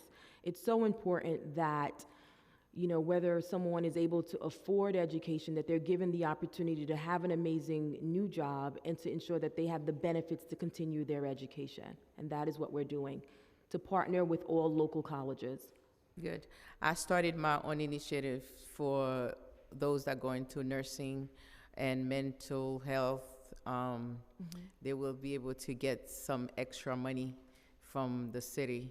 Wonderful. So anyone in associate degrees and 75 and up for GPA will be able to access that funding. So Wonderful. starting next year. Thank you. That's a start. Hopefully we'll give more money out. Yes. How has this program impacted the hospitals?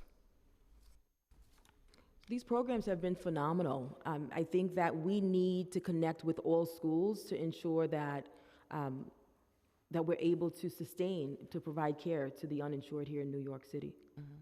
And first, I have to say, the initiative is not only Mercedes, it's a team of folks. Thank you. And I have to say that to my speaker that allowed me to push and push, making sure that we support the nurses. And you know I could not be here and not supporting Thank you so much. nurses. Has it helped with the nurses shortage issue? Is that help? You think that's going to be helpful? I think everything helps. I think we need everything. I think we need resources. I think we need to ensure that it's a healthy work environment. I think we need to recognize our nurses. We need to support them. We need to listen to them. And that is what we do at Health and Hospitals. We listen to our NISNA partners. We listen to our front line. And we work collaboratively. That is our goal. Okay. Talking about initiative. In recent months, Kathy Hochul, the governor, has announced a series of initiatives that aim to retain the nurses and healthcare workers already working and to attract new people to the field. The state fiscal year 2023 budget will allocate an extra $4 billion for raises and bonuses for healthcare workers, including a new scholarship program. Among the initiatives, the healthcare and the mental hygiene worker bonus program has already begun since early August. Qualified employer could receive $500, so I do better than that, $500 to $3,000, depending on the hours they work and their 6-month vested periods. Application submission for the second vested period will be April 1st, 2022 to October 1st, 2022. Closes today, November 20, which is already 2022. How many applications have been submitted on behalf of the H&H nurses? 5,000 nurses have been able to take you were advantage. on top of it, good. Yeah. How many more submissions have planned to be made, which you already closed, so we're not gonna go there. Has any nurses or other staff received their bonuses yet? I believe so, but HR would have to confirm that. You don't have the statistics? No, we would have to get Okay. back to you on that. Okay. Beside the healthcare and mental hygiene worker bonus program, does the city have an idea of much of the $4 billion that we're gonna have to look for more allocated to H&H and the city? So did you get any other funding? Not that I'm aware of. Not at all, okay. All right. So the policy that you will recommend, any policy that you think? I'm putting you on the spot right now. Oh, that's okay. I'm on the stand. I think that, I think personally it starts with education. I think we have to do something about the amount of individuals that are turned away from nursing school because of the lack of faculty. And we also have to look at the pay of faculty. We need more nurses. It is multifactorial in terms of pay and retaining them once they're in our doors. But speaking for Health and Hospitals, I think we need more nurses that can afford to go to school. And we need more programs. Is the administration thinking of creating new citywide programs for nurses with focus on higher and fair wages, hazard pay, better healthcare, equity-based incentives, better working conditions? I think we're going to assess all of that in our next contract. We're going to assess a lot of different factors. You remember how I started, that I have faith, and I'm very optimistic about this. Yes. And this is the city of New York, and I want to say thank you, Madame Cineas, Dr. Cineas, for being here. And any question from my colleagues or the Councilman Barron, Moya, any question? I guess not. Charles? I guess. Or if push come to shove, we're just gonna deal with that since we got it. But I'm gonna shoot. What was that? I didn't hear you. We didn't hear you. The question, if you have any question, to send it to Jen or whatever. The Jen will call you. You want Jen to call you? I guess not. Okay. Going once? I guess. Thank you. Thank you. So much for your time. Thank you as well. Thank you. And now I'm gonna pass it on. Now we're gonna call, you can go ahead. Okay, thank you, Chair. Thank you very much, administration. You may go if you like. We are calling Greater New York Hospital Association for testifying. You may begin whenever you're ready. And thank you for being here and your patience. Sorry.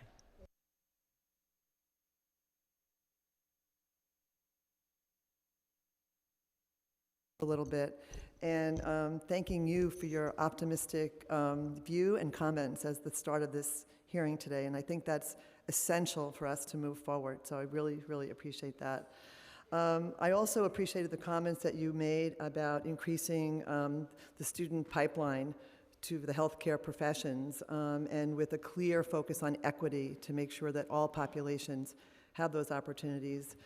Scholarships as well, which we'll talk about in a little bit, and in general, just better pathways to healthcare careers. It's essential as we grow as a country, as a world, that we increase the pipeline, that we increase the caregiving. And while H&H is still here, I just want to comment on Natalia Cineas's amazing work that she's done, specifically with the nurse residency program, and what the organization has done with its Helping Healers Heal program. They are really exemplars for others to emulate. And the nurse residency program, by the way, is supported by the New York City Small Business Administration through the Health Alliance for Careers in Healthcare. Sorry about that. And we have all 26 hospitals in New York City that are participating in that program at no cost. The preceptor cost is something borne by the hospitals, but the curriculum itself is supported by the City of New York. So we really appreciate that. And lastly, just because I want to cover things that you have raised today, you asked several questions about data, and that's really important. And it's important also to know that the Center for Health Workforce Studies, which works out of the University of Albany, has recently done a scan around the state. I can't tell you what the compliance rate was, but they're really looking at all health professions. They're looking at the level of vacancies, if you will, and then the reasons for those vacancies, which is really important for us to understand in order to be able to move forward into a future where we don't suffer the same consequences of the shortages that we see today. So that, I think, covers what I wanted to address to make sure I didn't leave them out. So you agree that health is wealth, and we can provide the best quality health care in New York City? Absolutely. It's All right. essential to our well-being as humans. We need to do that, and we know it to the current generations as well as the generations to come. Thank you. I do want to acknowledge, and I hope that this is received in the best spirit, but the magnitude of what hospitals and caregivers did during the COVID pandemic cannot be understated. It was nothing short of heroic, and the amassing and deployment of healthcare resources to New York City as a start, because we were this epicenter in 2020, and then the lessons learned from New York City to the rest of the country has really been beneficial. And I will tell you, we were early learners. We learned from Seattle. We held one of the first clinical conferences with staff from Seattle as they were seeing increasing critical care patients coming in with this unknown, disease, if you will. And it helped us, and then we in turn had the ability to share those learnings with others across the country. But needless to say, we are in a healthcare crisis today in terms of caregiving. We do not have the resources. We went into the pandemic short-staffed, I would say, not everywhere, but in various sectors. And the damage, if you will, because of the demand on healthcare providers that the pandemic actually wrought, has left us in a place where we're doing a lot of thinking. And I will say, we're very hopeful that the funds coming through the state, in last state's budget, the Innovation Center, which is earmarked for resources to really be thinking out of the box about the future. How do we prepare healthcare givers, and how do we ensure the vitality and the health of those healthcare workers? So a lot to be done there, but there's recognition for sure. We were teetering, as I said, on being close to the edge with staffing. The pandemic pushed us over, which brought us to healthcare agencies, if you will. Travel nurses is what they're commonly called. And they came at no short expense. It was extremely expensive to cover those resources, but they were necessary at the time. I'm understanding from many of our hospital members, which are throughout New York State, and all of New York City hospitals are members of Greater New York, that they are relying less and less on agency staff and more on their own employed staff. And they've benefited greatly from the last two sort of periods of graduation, if you will, from nursing schools and colleges and universities, and are increasing their recruitment. It's not easy, but they are bringing new nurses on board. I can't speak to retention yet. We'll know more about that once the Center for Health Workforce Studies survey data is released, which we hope it will be somewhat late December, but clearly before the next state budget is due. So we're sort of running on all cylinders on all that we can do to recruit and retain. Nurse residency programs, as I said, I think is essential to that retention, along with the healthcare bonuses have done a lot in terms of the spirit with which those bonuses were given and received in acknowledgement of what the healthcare workforce has actually been through. The other benefit, if you will, if there were benefits to the crisis, were staffing flexibilities that came through executive orders from the governor, allowing out-of-state licensed providers to come into New York State, not only nurses, physicians, and various therapists, what do I want to say? Discipline-specific therapists that were much in need. We've seen those executive orders extended time and again where that is still permissive, and we appreciate that, and we hope to see some of those flexibilities codified in state law into the future. Allowing retirees to come back into the profession with just a sort of a brief brush up, if you will, but also bringing them in areas where they felt comfortable. Not all retired nurses felt comfortable going to a bedside, but they felt more comfortable doing discharge teaching or managing other types of non-acute care needs of their patients. But again, it can't be understated either that the travel agency costs were prohibitive, and hospitals are still trying to sort of wean themselves, as I mentioned earlier. Talked about recruitment and retention. There are other funding opportunities. There's creation of the Nurses Across New York program, where the loan repayment is provided for RN to work in underserved areas. And as I already mentioned, more to come on the Healthcare Innovation Center, Health Workforce Innovation Center, that we expect to be up and running sometime early next year. There are other areas that we've been exploring with nursing even pre-pandemic, which is expanding the scope of practice to allow nurses to function to their full extent of their license, whether that be as an LPN, an associate degree, or BSN graduate, or beyond. And allowing nurses to really function and to move, if you will, in an assessment phase without being held up or held back with other necessary steps in the process.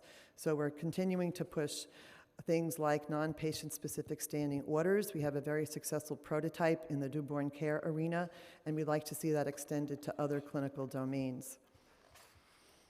Hiring new grads with limited permits. Sometimes the administrative process of licensure takes a while. We've brought this to the attention of the State Education Department, and they have begun to fast-track some of these pending licensees so that they can get off and running and into practice. In terms of the burnout, I think you've heard a lot of really innovative and helpful programming from Health and Hospitals. I already mentioned Helping Healers Heal.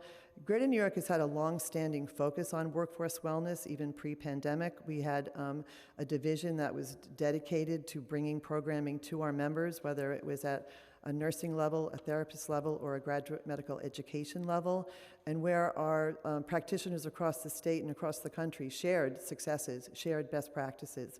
There's a keen focus on the need to ensure the wellness of our workforce, whether it's mental or physical. And those programs are underway. We continue to host many of those programs and, as I said, to bring best practices to light. I want to just mention on the Hospital Clinical Staffing Committee law. This was a law that was signed into law, legislation signed into law in June of 2020. The law becomes effective in January of 2021.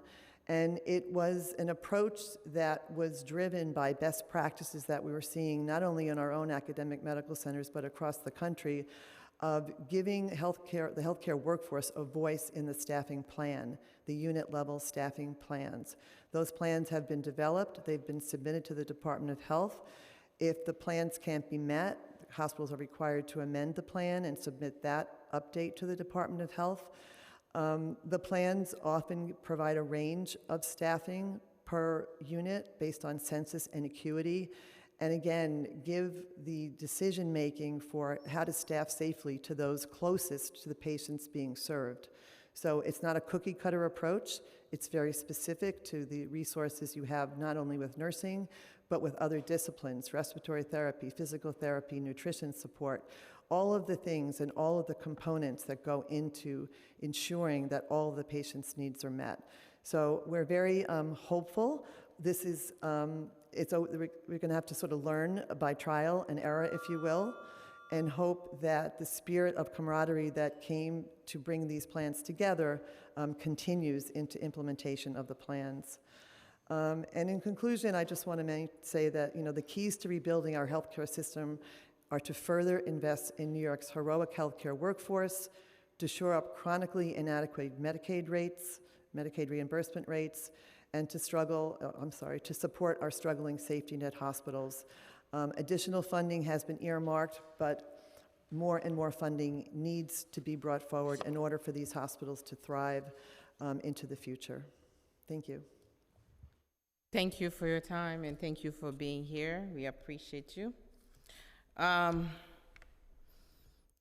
Nurses' concerns. In recent survey by Shift Med, from 500 nurses surveying, 2/3 say they plan to leave, right? To leave nursing in 2 years, which is an 18% increase from last year. Among the top concern, 99% cited staffing shortage, 43% said the cost of leaving, and 27% said being forced to work too many hours.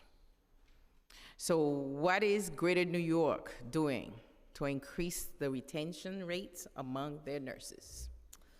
What programs or incentives are in place to retain nurses?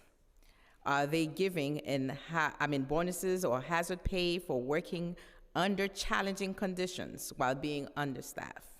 How many people received these benefits or took advantage of the initiatives that you have over there in your hospitals? Our responsibility as a hospital association is to identify challenges that hospitals face and then ensure that those challenges are being received and heard by those who have control over the purse strings, if you will. We don't have the funding to actually ensure that some of these problems are addressed adequately and funded necessarily to the extent they need to be. But we do have an ability to advocate for our members, to hear the voice of our members who are speaking not only for their staff, but for the patients that they serve. And again, I will reflect back on the inadequacy of the Medicaid rates in New York State. 60 to 65 cents on the dollar is actually what's recouped for every dollar spent. The cost of supplies, pharmaceuticals, staff, equipment is also risen with inflation, and those costs are borne by the hospitals. So we're looking at shoring up our most needy institutions, our safety net facilities, but also ensuring that our academic medical centers, who see the largest proportion of Medicaid patients in the state, are also appropriately compensated by adequate Medicaid rates. So, another word, the hospital that you represent, they're mostly serving Medicaid patients? I'm sorry, I didn't... The hospitals that you represent are mostly serving Medicaid? No. They are serving all populations in New York City. We I do represent understand all of the city, well, all of the patients, if you will, and all the hospitals that serve those patients. But in order to get a safety net institution more level with other institutions where safety nets don't have the amount of commercial insurance that supports reimbursing for that patient's level of care, they're relying on a Medicaid program that is currently underfunded.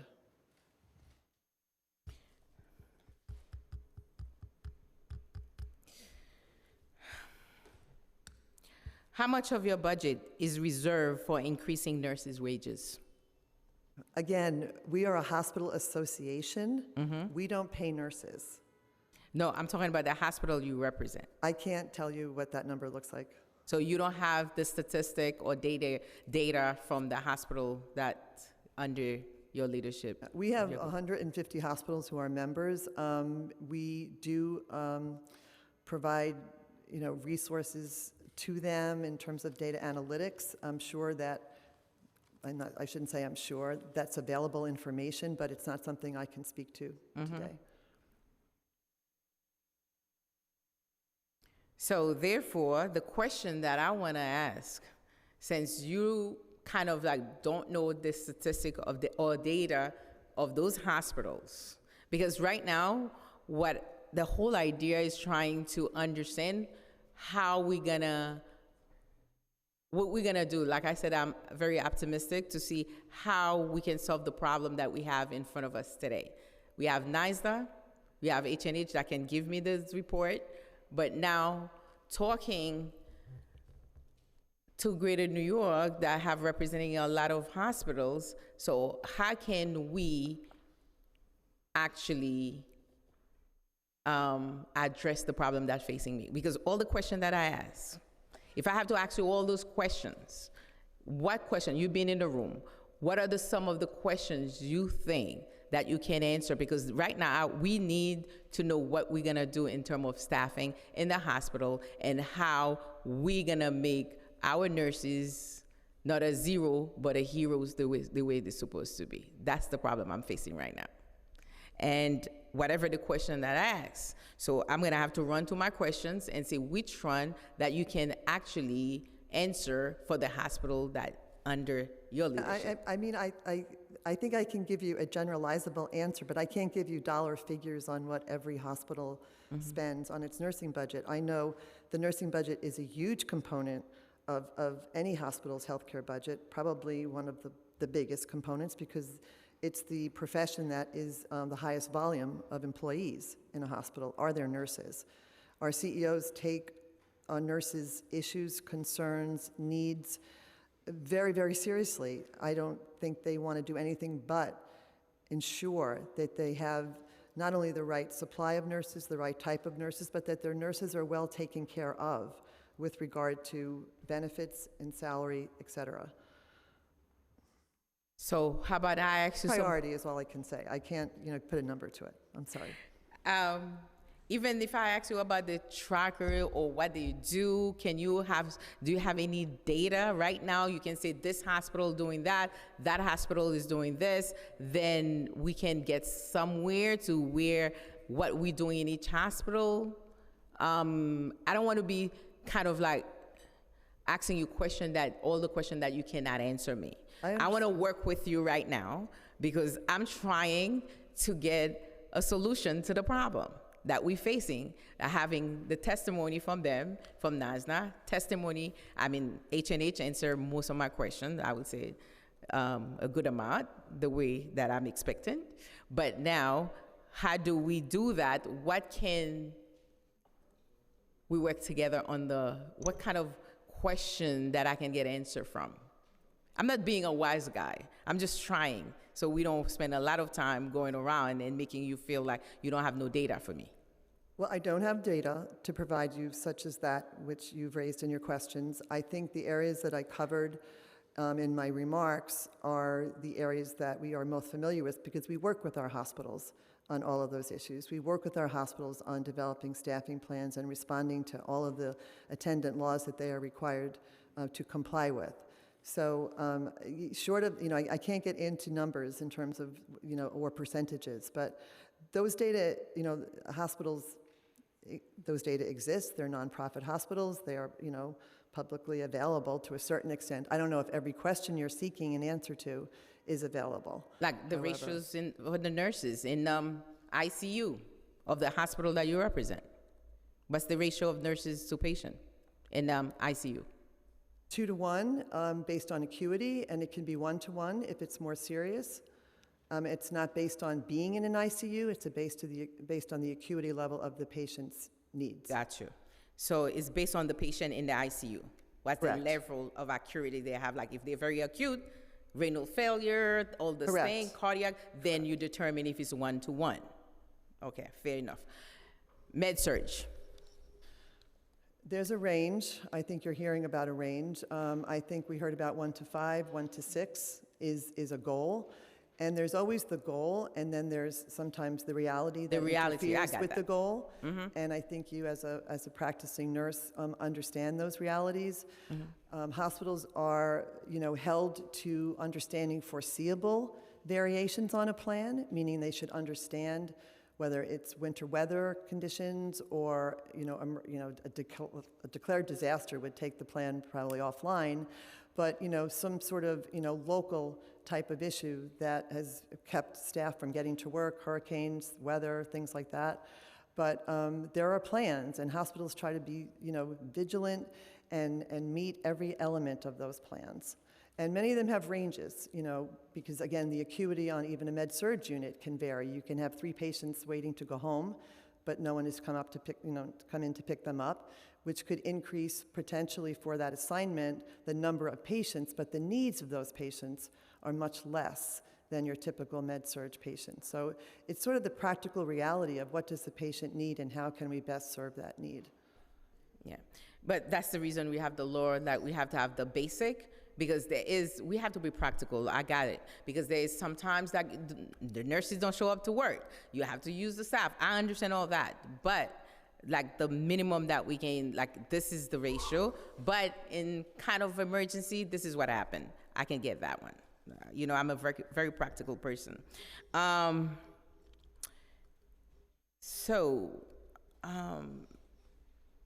nurses that you hired, from under the umbrella, how many of them are experienced nurses? Well, new graduates are not experienced nurses yet, and I would say they are the largest pool of nursing resources for our hospitals. So I can't give you, new graduates can also range in age. It's not everyone that goes linear from high school into a nursing program. So new graduates, I think, are the largest bulk of hirees right now for all of our hospitals. I'm going to pass it to my colleagues right now, and then I'll come back. So who wants to go first? Sandy Nurse? Sandy Nurse, not a nurse. Yes. Hi. I'm trying to make it fun. I just have some questions around, because you didn't have like super dialed in data per hospital, I guess I want to understand more about the general environment of the hospitals here. So in terms of the ability to recruit, retain, have enough capacity, it seems like it's a financial issue is what is being said. But I'd like to get into more about executive pay. You did mention it a little bit. I didn't see it in the written testimony, so I didn't retain anything, I'm sorry. But just to kind of look at the lay of the land. The executive pay bonuses and perks in 2020 for some of our great hospitals here. The CEO of New York Presbyterian Hospital, about just under $12 million total package. The VP COO of Presbyterian, about just over $7 million. Couple other hospitals, $7 million, $5 million. That's just the pay. So then, as Pat wasn't here from NYSNA, but also testified, Presbyterian is making about $1 billion in profits, $19 billion in assets. Mount Sinai, $185 million in profits, $6 billion in assets. Northwell, $177 million in profits, $460 in investment income, $19 billion in assets. So what would happen if a hospital like Presbyterian made, a CEO made, or for profit? If Presbyterian said, we're gonna make $700 million, in profit instead of $1 billion, what would that, I'm sorry, I didn't mean to throw it. What would that do? I mean, why is it necessary for them to make $1 billion in profit? What would be $300 million taken off the top of that? What would that do to increase pay, staffing capacity, meet the demands that all of these nurses have repeatedly been saying for years are required? I'm just curious, because I don't know anything really about hospitals. Well, I can tell you that there's one CEO in a hospital, and then there's hundreds and thousands of employees. So I think you can't compare a CEO salary to a nurse's salary per se. I will also say New York is a very competitive. No, okay, so I'm asking. Well, I'm I'm asking trying to answer why you represent an association, a network. So why does a CEO need to make 12 million, but a nurse, whatever they're making per hour? Hospital CEO compensation reflects the level of competition that the region bears. It reflects the need for skills and leadership necessary to operate large, very complex organizations that are open 24/7, and that are often the largest employer in a community. So I'm just giving you, background on understanding the context of your question. I can't answer your question specifically, but they are also the largest providers of healthcare to the underinsured and uninsured, as well as Medicaid patients. And they need to focus on the core mission of patient care and safe patient care delivery, if you will. So There's a lot of financial expertise that goes into it, regulatory, public policy. Right. I think you know that. I so- understand, but we're talking about profit, which is like the cream on top. After everything else has been covered, right? Your operating costs have been covered.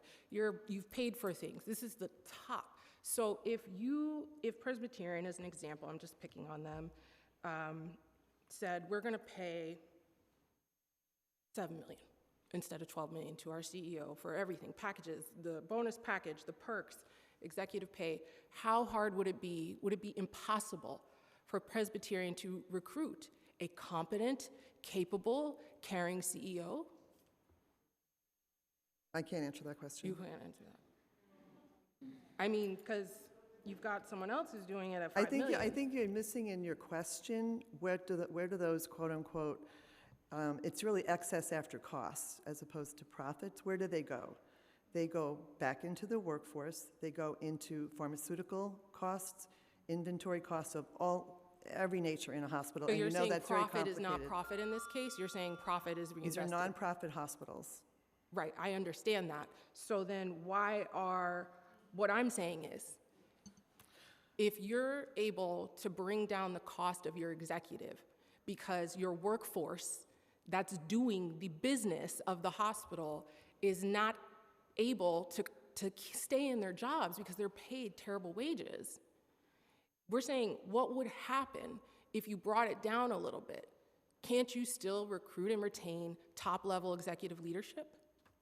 To cut a little bit off the top and reinvest it into your workforce, as you're saying. I answered that question. I'm just asking.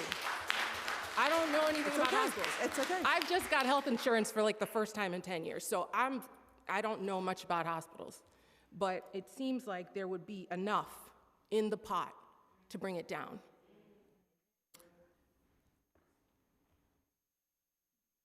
I've answered that question. If you'd like me to explain a little bit more of where the excess over expenses goes, it goes back into the hospital. Hospitals actually lose money treating every Medicaid and underinsured patient, and even Medicare patients are not paying dollar for dollar. It costs a lot of money to run hospitals, as you know that. Right, That's I pretty understand. obvious. But it's a choice. It is a choice made by people who decide the operations, the staffing, pay scales. It's a choice of that hospital to say, I'm going to pay $12 million versus 5, or 12 versus 11, and I'm going to use some of that and reinvest it in my workforce. That's a choice being made. And I'm saying, you answered, I'm saying I disagree with you, and I think that that could come down and solve some of our staffing needs that have been clearly articulated. I guess, there's what they're saying, 170,000 registered nurses are licensed and not employed in New York. Why don't you think they want to work for your facilities?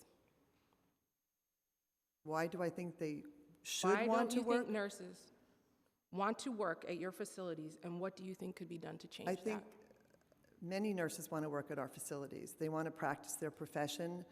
Many nurses feel that they must feel that they are being adequately reimbursed for their services. Right. So It's it's not still what about you- pay scale. I'm think just you're trying to asking. oversimplify. I'm not well, oversimplifying. Okay. Because people are saying, I'm not getting paid enough, and I'm incurring all of this incredible burden of our entire city in taking care of people. I'm not being adequately compensated for all the things that I'm doing. I'm not getting a cup of coffee, even just a time for a cup of coffee. I'm working my ass off, and I'm not able to take care of myself. Watch the language, Sorry. please. I'm sorry. And so if there's 170,000 registered nurses who want to do this job, who care about this work, and they're saying, it's not, I'm making a choice. Should I go here? It's not, I'm not getting paid enough. And I'm asking why don't they want to work at your facilities? What can be done to change that? I just am curious. Okay, I'll keep it moving. Last question. Will you commit to increasing resources to hire and retain nurses, including guaranteeing safe staffing ratios, maintaining quality health care for nurses, and improving pay? I missed the first part of your question. Will you commit, Will I commit? or maybe your association could consider, increasing resources to hire and retain nurses, including by guaranteeing safe staffing ratios, maintaining quality health care for nurses, and improving pay? Yes, of course, we would. Thank you. Sorry, Chair, for the profanity. Thank you. Thank you. You're welcome. One of the things you just mentioned about 170,000 nurses that are licensed, right, and not employed. But don't you have a vacancy? Where does that figure come You don't have from? you don't know where the number from? I don't But know if where they that- do, I'm not sure what was being quoted before. okay. So if in case you have vacancy, so I'm wondering if you have vacancy, so there's nurses that want to work. I don't know how that happened, but there is numbers of nurses out there that willing to work. Not your problem, but I'm just putting it out there because that's let me see where the Well, I resource don't- came from. Where is that from? Okay, CM, 1 second. Yeah, so I'm just saying that. So we can provide you the number. That would be Yeah, okay. helpful. Thank you. I'm gonna pass it on to CM Caban. Thank you very much, Chair. I appreciate it. Before I get into my questions, there's something that you said that stuck out to me during my colleague's questioning. And you gave this answer, you testified how CEO salaries reflect, and you ticked off a bunch of different things that amounted to some sort of like attestation about exceptionalism. And I take issue with that. I think that the CEO salaries reflect greedy capitalism and the exploitation of workers to maximize profits for a small few. But I think that Elon Musk is proof that CEOs, in a lot of ways, aren't special and are resource hoarding when we should be adequately paying the workers who make the thing function, and that is our nurses. But moving on from that, I just wholly blown away by that premise, to be honest. But I want to move into some questions around, specifically, I'll start with upcharging. Many of us saw in an article that was posted on Monday that a new report showed that New York City could be losing $2 billion a year on hospital costs because private hospitals are charging 3 to 4 times the Medicare reimbursement rate for some services. And 32BJ went so far as to remove New York Presbyterian from its network at the beginning of 2022 because of concerns about inflated costs. And so now we're hearing that these same hospitals are refusing to increase contributions to the NISNA benefit fund after raising their own fees. So how can hospitals increase fees it charges to a benefit fund, but refuse to also increase benefit contributions to cover those costs when nurses need care?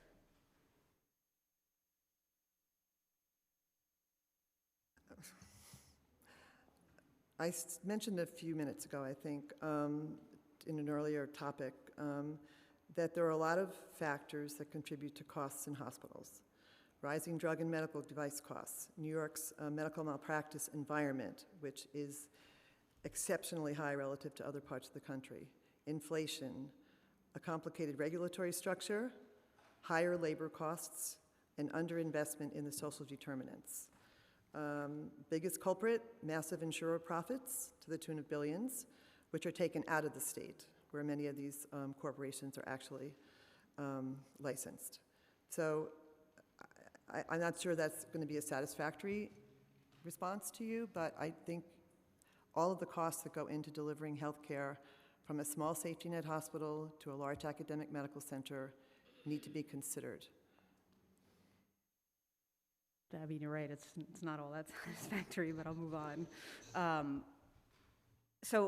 this was touched on earlier, but I want to dig a little bit deeper. We all know this as a truth, right? Nurses have been on the front lines of the pandemic. We all know that nurses are now suffering and dealing with the effects of long COVID or PTSD from their work during the pandemic, and the pandemic continues.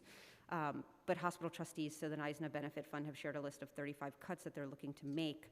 I'm sorry, I missed what you said. I didn't get the last thing that you just said. Can I borrow that? Sorry, my thing just died. I'll move it closer. So again, talking about some of the effects that our nurses are dealing with from long COVID to PTSD because of the work that they have been doing. But hospital trustees to the NISNA Benefit Fund have shared a list of 35 cuts they're looking to make to nurse healthcare benefits.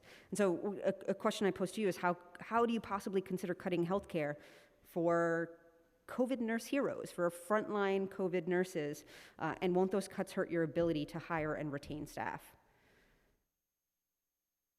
I am not privy to all of the negotiations with the benefit fund. I know they're ongoing right now, and there's nothing more I can say about that than that is right now between the hospitals and their constituents. Do you think it's appropriate or to consider cutting healthcare for nurses? I don't think my opinion is something that is meaningful to this conversation as a person. As an organization, we absolutely support healthcare workers being paid appropriately, to have benefits if they're part of an organized labor union that are adequate, more than adequate, and in many cases they are. And again, getting back to a wage that is fair based on commensurate performance, capacity to perform whatever their profession is. So of course we support all of that. It should not be, you should not be left with the concept that we do not believe in the healthcare workforce. None of us exist without that. I mean, the living conditions of everyday working class nurses are the thing that supports the premise that they are not valued, that this workforce is not being valued. Mm-hmm. This workforce is valued. Right, exactly, right. I mean, I think, again, doing the kind of work that is being done, the life-saving work, value has to extend beyond empty testimony that the workforce is valued, but has to materially affect their living conditions every single day.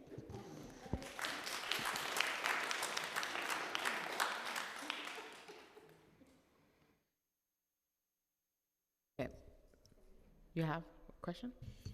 I'm a little taken back by, you're the senior vice president of this association, correct?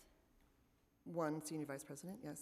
I'm taken I'm back not how the you senior got vice there with your personal values not being reflective in this very important role. So for your response to say, I don't think my opinion matters, I think that's the wrong response to have. I mean, we have a responsibility, and I think if I ever approach any person and say, well, my personal opinion does not matter here. I'm here to represent my organization as one of the and senior all of vice the presidents. hospitals that we serve. As one of the senior vice Yes. presidents. So I think there's a major responsibility. You're the only one here to testify, so I think that's super concerning for you to say that, but I didn't put you in that position, so that's for your association to take up with you. My question is related to racial equity. The reason that so many of us here are so passionate about supporting this workforce is because if you look at the room, they are women of color, they are immigrant women, they are black and brown.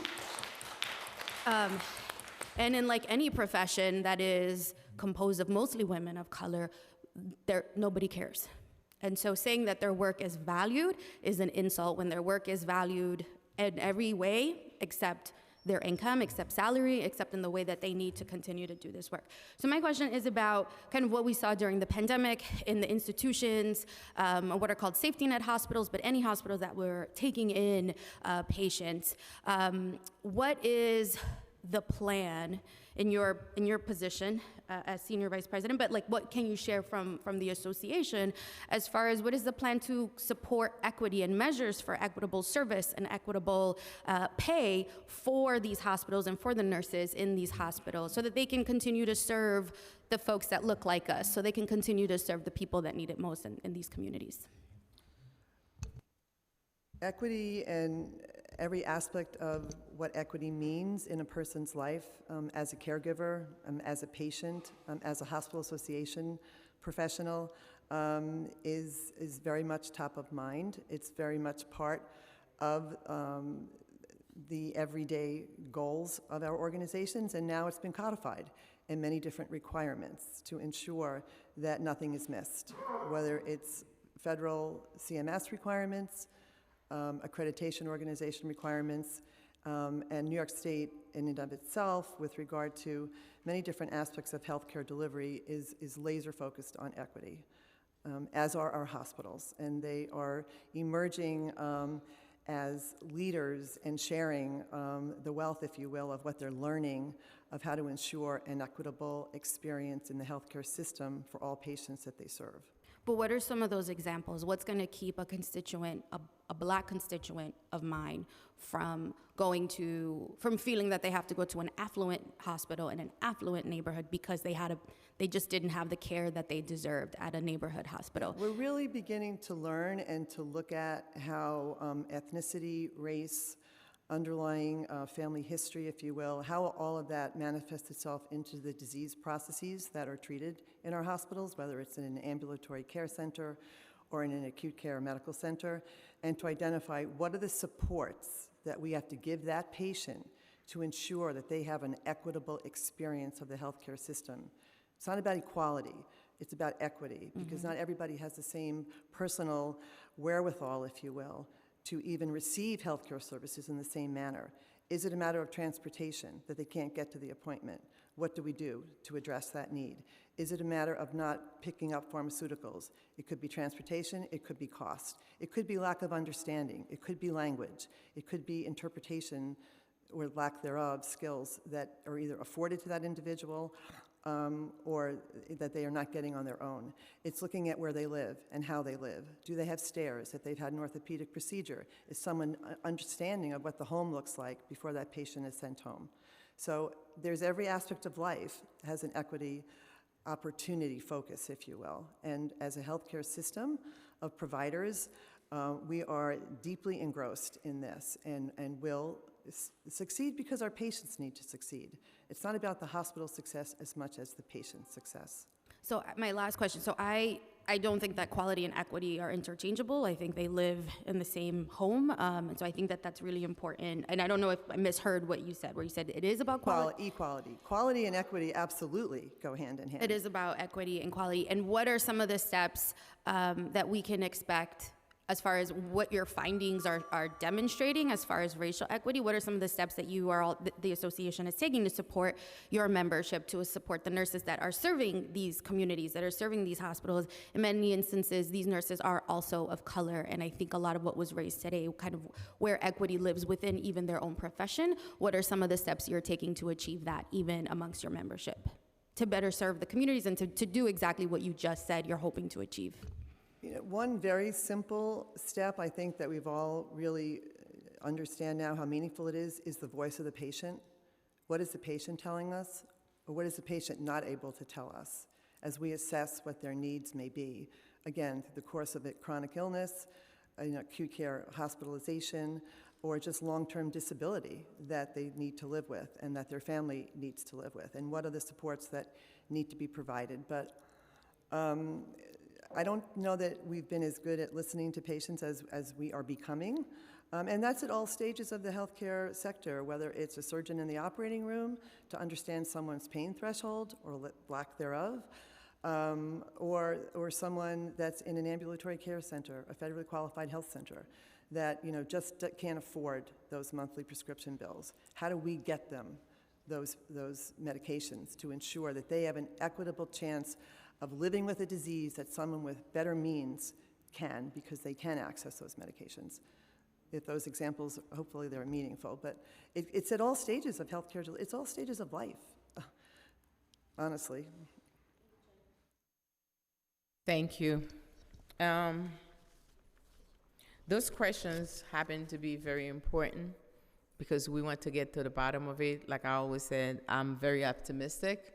So I feel like something gonna have to be done in the city of New York to provide the best quality of healthcare throughout our city. Like one of my colleagues mentioned, is a lot of Black, brown women that being nurses in those hospitals, and we're very much interested in what's going on, because if we have to address the inequities, we have to start by making sure that people, especially when it comes to healthcare, to make sure that health is wealth, and we have to address it.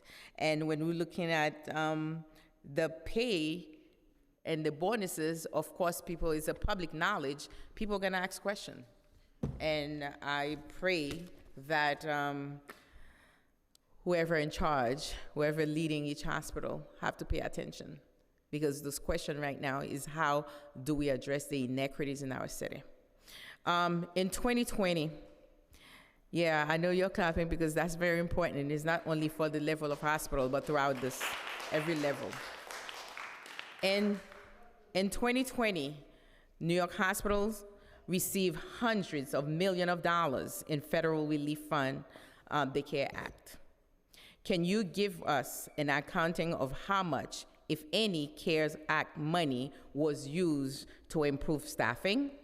Did your facilities in New York City implement or even hire freeze in 2020 and 2021? If so, explain why. Again, I cannot give you specifics, but I can tell you in general, the CARE Act funding was deployed, if you will, within organizations, absolutely in staffing, as well as many other aspects of care delivery, like all the things I mentioned earlier: pharmaceuticals, equipment, materials, and just staffing across the board. By the way, I'm not being naive. I ran businesses in New York. I ran a medical and surgical supplies back in the days. So I know it's very costly to run hospital. I'm not only here just as a nurse, but I have been on the business side, and I know it can be costly. But all we ask, if there's so much money going in, it has to be, balanced out. We have to address the folks that are serving the hospital, and that's how we address inequities in the city. And if any time, we should do it now. We cannot look backward before the pandemic, because before the pandemic did not work for Black and brown people in the city of New York. So, New York Presbyterian Hospital, that's facts, federal relief fund. New York Presbyterian Hospital got $741,523,422. That's money. That's big time money we're talking about. Oof. So, I'm not gonna go on. We can share all this because I don't want to bring the rise up in the room. So we because there's a lot of million we're talking about here, right? So, it's a lot. And the CEO's getting a lot. We're gonna have to level the playing field a little bit. So I really appreciate you to be getting all the questions while you, like you said, it's only you and all those big hospitals is involved. But I'm sure you're gonna have that conversation because you play a key role. And I love dealing with women in charge because when you get the message, I'm sure you're gonna relate it very well. We multitask well. We able to multitask and give messages well. So talking about policy recommendations, what are your recommendations for how we address this shortage and working conditions that we're talking about? That's your recommendation. Yeah, I think I mentioned several along the way. Just starting at the regulatory schema level, we are a highly regulated state, and I think we need to sort of loosen the chains on licensed professionals who are skilled in their profession to give them more access to practice their profession. We talked about out-of-state licensees being able to practice in New York. We do not, New York State is not part of the nurse licensure compact that allows other licensed nurses to come into the state more easily. We did that during the pandemic because it was essential. Similarly, we can look at the same type of compact for physicians across borders. So, being able to access providers in other regions that may not have the same demand on their skill set would be very helpful. We have a lot of requirements around the educational system. Much of it sits within the professions, state education law, and we do think that we could also loosen the reins, if you will, there to allow practitioners to practice to the full scope of their license and competence based on the privileges that are conferred by their hospital as they see fit. But we do think we could do a little bit better there and be slightly less encumbered, if you will. I think we need to look at the data that comes out of the recent survey that was undertaken that I mentioned, and I also think we look to plan for the future. We need to increase our educational capacity, starting in high school. We heard that from several of us today. It's never too early to bring healthcare to the forefront of the minds of teenagers, to give them a better sense of where they may go next. Community colleges have excellent preparedness programs to earn a BSN or a BS in other health professions, and to reach communities that may not have access to those models of professionals. So to expose them as much as possible. There's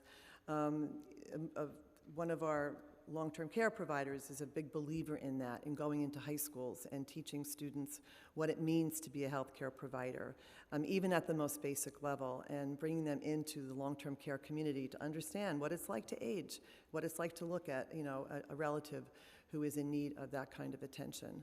So we have to do more to build the pipeline. That goes without question, and that's essential because it's been raised many times about the scope of the problem in terms of vacancies, and we can only fill that with really adding in a multitude of factors to creating the workforce of the future. By any chance, any of those recommendations, especially going to high school, trying to recruit those young folks, has been implemented in one of the facilities that you represent? Yeah, there is one facility that is doing it right now. And I can tell you offline if you want more of an understanding of that particular model. You never even think about maybe a commercial ad on TV or something, because you got money, guys. Yeah, those are great ideas. Yeah. Public service announcements and reaching people where they're at, which is in their phones. Yes, that's really, the best way. Is really important. I totally agree with that. There are other, loan forgiveness programs. I mentioned the Nurses Across America. There's also Nurses Across New York, I should say, that emulates a similar program for physicians. And there are other pockets of tuition reimbursement. The CUNY, the City University of New York, is looking to apply for funding from the Department of Labor to do major work around increasing the pool of educators and preceptors. It's not just about the students, but who's going to educate these students. And once those students have their degrees, who's going to precept them in a clinical setting to ensure that their competencies are what they should be and what they're comfortable with. We mentioned nurse residency programs. We'd love to see more funding for that across the state. We have it in New York City. I don't know how much longer we're going to have it, but we have it for another couple of years. Those programs are very successful in helping retain and recruit, as I mentioned. A little hard with COVID to look at the data because it's not great, because we started these programs in 2018 and they were moving all in the right direction in terms of recruitment and retention. But we do think that they had a major impact in supporting those new nurses during COVID, and that is essential. And those are the folks that are still around. They were retained because they did get that, sort of human-to-human contact and support and emotional support, a sense of well-being, even in the throes of chaos and crisis. Thank you. Now we know the PIDS units and the Children's Hospital are currently packed with RSV cases and healthcare workers. And public health experts say there is a looming threat of triple-demic of RSV, flu, and COVID. What are you doing to increase, not you actually, your hospital is doing, are they working on that? Yeah, we are very involved with this, and with the State Department of Health as well.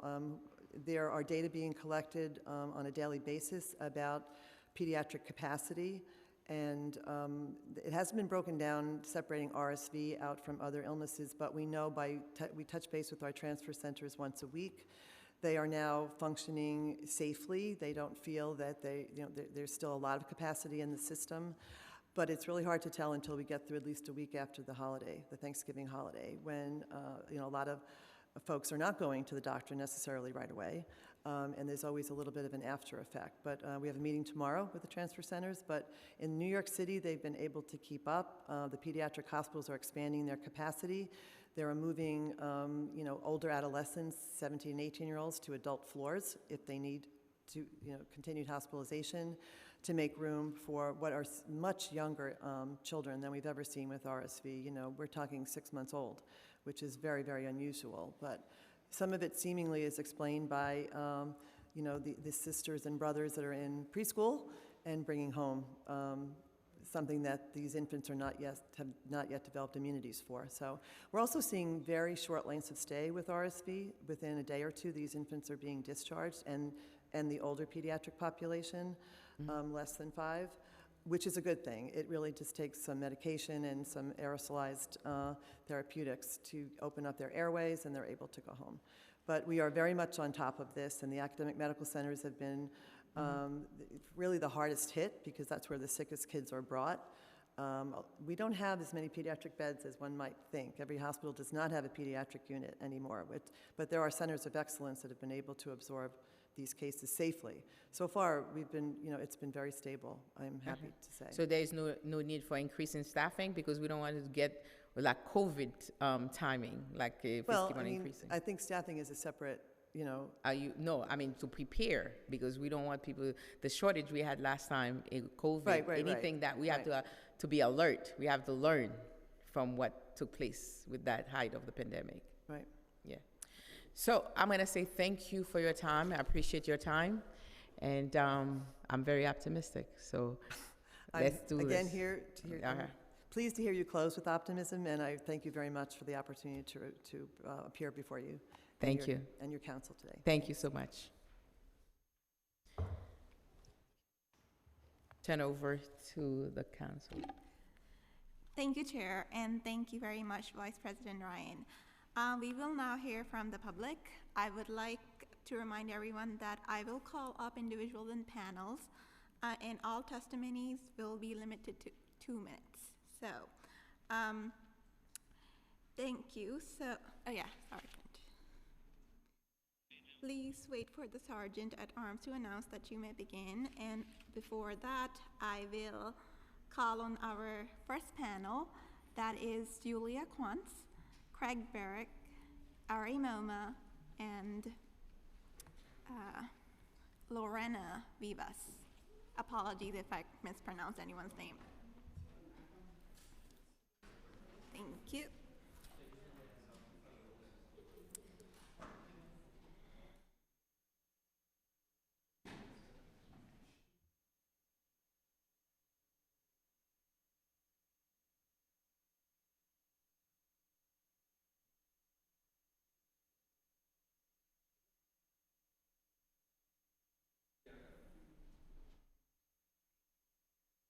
We can begin with Ms. Julia Quantz. Please wait till the sergeants announce that you may begin. Are we on? Okay, great. All right. Good afternoon. Thank you for scheduling this hearing so that my colleagues and I can share our experiences with you. I appreciate your concern for the sustainability of healthcare in our wonderful city, and I know you know that nurses are the heartbeat of healthcare delivery. And let me tell you, we're in a pickle. My name is Julia Quantz. I'm an open heart surgery operating room nurse at New York Presbyterian Hospital at Columbia in Councilmember Carmen de la Rosa's district. I have been a nurse for 15 years, and I love what I do. Following the dark, terrible, gruesome overnight shifts I worked during COVID in a pop-up intensive care unit built into my operating rooms, I was diagnosed with a serious degenerative condition, which is heavily influenced by heat, fatigue, and stress. Guess what's common in my job? Heat, fatigue, and stress, of course. Trouble is, this heat, fatigue, and stress provides me and my family health care. So in order to have medical oversight for my condition, I have to risk aggravating it every day. I rely on my employer to fulfill its duty to me the same way I care for my patients. Since before, but especially since the pandemic began, I've watched my nursing colleagues leave in droves. The consequences of being perpetually short-staffed and under-resourced have taken a deep toll on us. Such conditions are shameful. One of my colleagues committed suicide by jumping off the top floor of our parking garage 3 weeks ago, and the hospital has yet to acknowledge the incident. Is it any wonder why we can't take it anymore? We're broken, we're drained, and we're limping ahead one dreary day at a time. In this context, my employer has the audacity to attempt to slash my health care benefits and more. It's as if they've chewed me up and spit me out, and my broken body is worthless to them now because I'm too expensive to maintain. I want to care for my patients, and I want to care for myself, but I need affordable health care first. I look at my hospital executives who endorse these cuts and find they collected bonuses on top of salaries so excessive they've shocked even the jaded business publications. The cart isn't just ahead of the horse, it's getting paid $10.7 million to tell the horse it should get by with one leg. In order to do well by New Yorkers, nurses and healthcare workers need justice. Please make it possible for us to keep caring for our patients the way you would want us to do, which is also what we want to do. Please give us workplaces that keep us healthy instead of treating us as disposable. Thank you.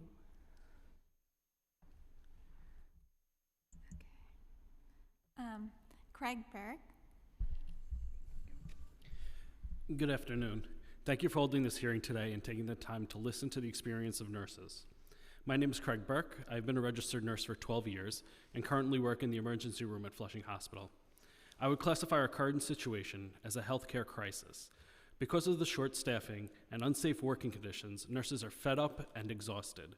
Many nurses have made the decision to work for a travel nursing agency in search of higher pay and easier working conditions with less responsibility. Hospitals have pushed nurses beyond our limit, and we need radical change. They have created a staffing crisis by failing to hire and retain enough staff nurses, leaving the rest of us to work our shifts short-staffed. Hospitals haven't done enough to keep nurses at the bedside. Now, instead of rewarding us for our hard work during the pandemic, they're fighting against us. Our patients are suffering because of short staffing too. In the emergency department, each nurse should be assigned at most 6 patients. There are times when nurses are charged with caring for more than 15. This is unacceptable. As a result of deficits in staffing, nurses do not call out and work overtime. Nurses end up working a 16-hour shift, which can become exhausting for the nurses and unsafe for the patients. Flushing Hospital used to hold its commitment and service to the community in the highest regard. Unfortunately, this commitment has been lost, but we want to help recommit itself to the community. We need the safe staffing and to do just that. Thank you for the opportunity to highlight what must be changed to provide New York City with care it deserves. Thank you. Ari Moma. Good afternoon.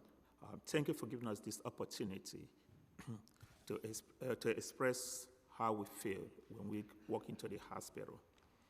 My name is Ari Moma. I'm a psych nurse at Interfaith Medical Center, which is a branch of One Brooklyn Health. Every day I feel the strain of our working condition. At our current staffing level, it seems impossible to deliver the care that every patient deserves. I am worried about how bad it could get this winter. I used to work as a nurse at New York Presbyterian Methodist Hospital before hospital used COVID-19 as an excuse to close down the inpatient mental health units. From the beginning of from the big academic medical centers to the SafeNet hospitals, New York City cannot afford to ignore the nurse staffing crisis any longer. New York City hospitals haven't just been ignoring the crisis, they've been creating it. Hospitals has been making excuses to maximize their profits. After the height of the pandemic, for example, New York Presbyterian froze hiring. Nurses left in droves and were never replaced. Instead of creating retention incentives for nurses, NYP executives paid themselves millions of dollars. As the pandemic raged in 2020, NYP received Federal CARES Act money and turned around and paid ECO nearly $12 million in salary, bonus, and perks. They closed down the least profitable healthcare services, like mental health, that our community deserved desperately, because they put their profits over the health and safety of their nurses, patients, and communities. It's outrageous. Too many nurses got sick on the job. Now, hospital trustees of National Benefit Fund are jacking up fees for healthcare services and looking to pass the cost onto their nurses and cut our benefits. Nurses are demanding better for our patients ourselves. The future of quality care is at stake.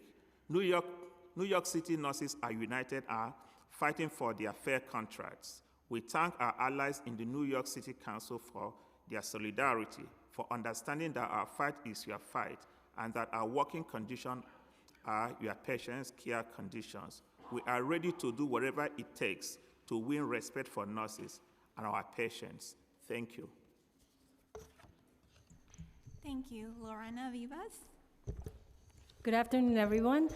My name is Lorena Vivas, and I have been a nurse for 27 years. The last 19 years being spent as a neurosurgical and an neurosurgical ICU and ER nurse at Mount Sinai Hospital.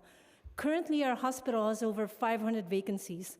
And let me state to you that this is a problem that is not new. We have been deliberately understaffed for the past 5 to 6 years, and the COVID pandemic just made it worse. We have rang the alarms. We even agreed to a staffing grid in 2019, which the hospital just basically ignored and refused to implement. Why? Because profit is more important to them than patient safety. Businessmen in suits have preyed on the good conscience and dedication of nurses. They know that we will show up, even if we're being constantly abused, traumatized, and really overworked. And clearly, this is not a sustainable model. We are losing nurses to emotional trauma and burnout, and we need your help right now. And that's why we're here. My nonprofit hospital benefits from generous tax breaks, and that money and resource should be trickling down to the community and the workers, but it's not. My hospital makes billions each year. At one point, they made $2.8 billion in endowments. Our CEO got a whopping $12.5 million pay in 2019. In 2020, he took in a more humble pay of $7.3 million with $3.1 million in retirement benefits, all while working from the safety of his beachfront Florida mansion, while we were out there battling an unknown deadly virus. The public clapped for us every day, and while we saw our colleagues getting sick, developing PTSD, and what was our bonus? A fake silver dollar that calls us COVID hero. I keep it every day in my foyer to remind myself this is how little and insignificant they see us. I signed up to work at a nonprofit hospital, but in actuality, they operate like a Fortune 500 company. This is terribly anonymous. While I pay full taxes, they get tax breaks by the millions in order to legally pay the CEOs millions of dollars. Corporate greed is killing my profession. I want to end this with a personal story. I was diagnosed with cancer, and they took out a part of my left lung. Within 6 months, I signed up to go back to that COVID ICU without question, because it's my oath, and I don't even think of it as a sacrifice. We have an oath to keep to the community, and I can only hope that you, who have been elected to make this city safer and better, you who we have put our trust into, the same way our patients put our trust in us, that you will be true and brave like all of us here in front of you, to your oath. We need your help. You can legislate safe staffing. You can penalize these hospitals who are ignoring patient grids, and you can legislate that we are paid fairly and none of our medical health care benefits are slashed. Patient over profits at all times. And I'm extending a personal invite to any one of you to please shadow us at work. See how we suffer. See how we make do in unsafe conditions, how we don't even have time to use the bathroom before it's too late. Please help us save our profession. Thank you.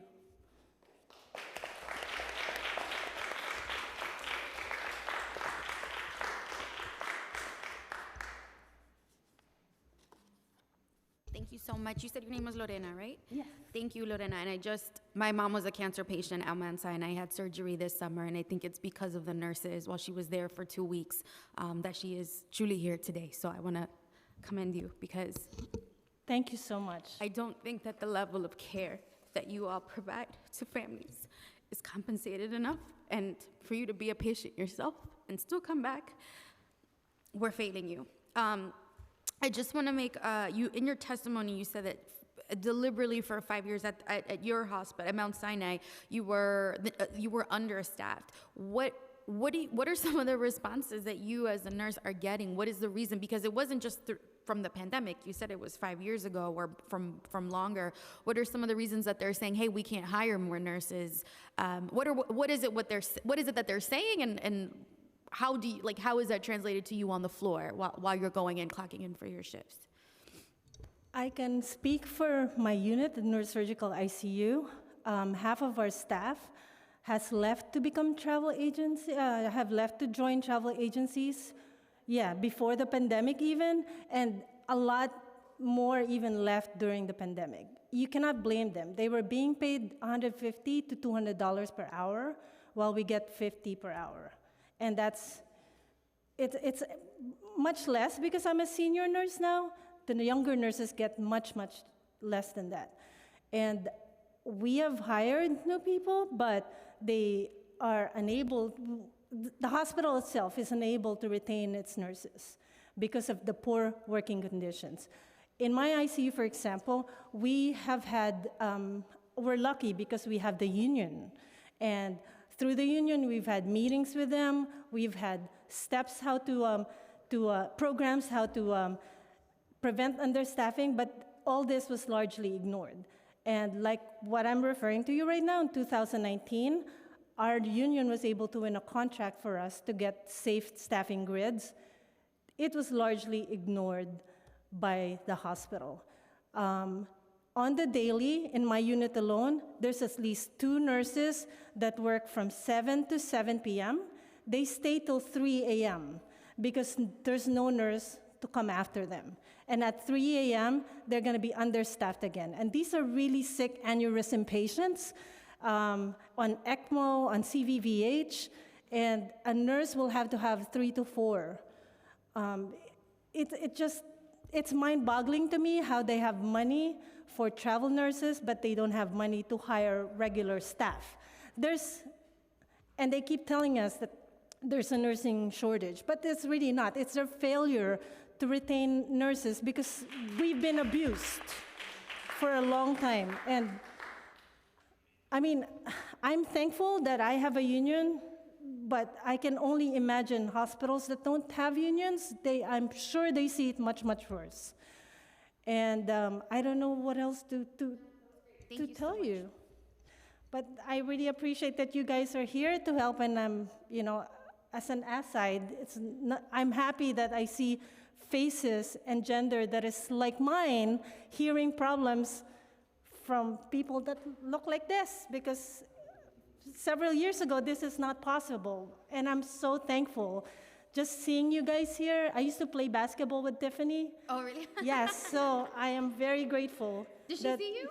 Yeah. Oh, okay, good. I'm very grateful that you guys are here to listen to us. If we were all white males in the profession, this would not happen. And I'm speaking very bluntly.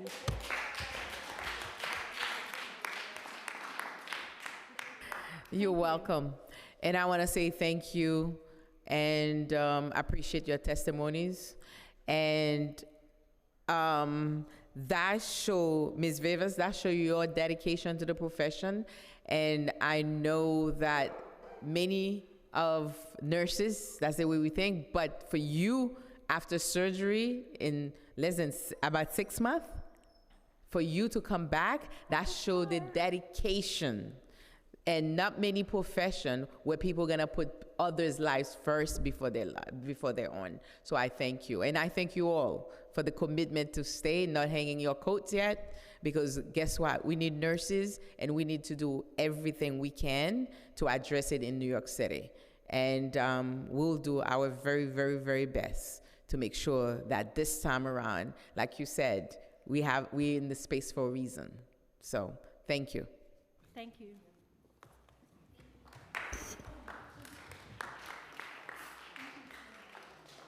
Thank you all. Our next panel will be Vivian Phillips, Nicole Rodriguez, Lila Espinoza, Kiara Donis-Vogel.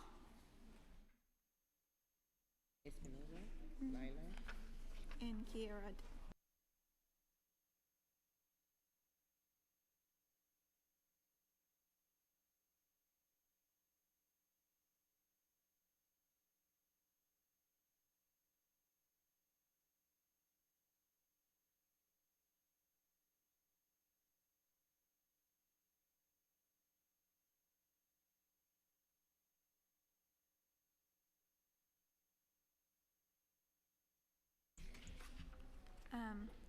Kiara Donis-Vogel, are you here?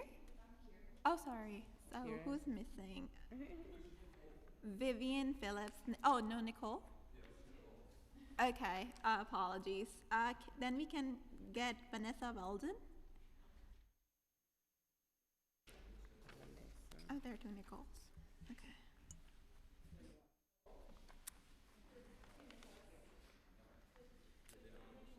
Oh, Rodriguez.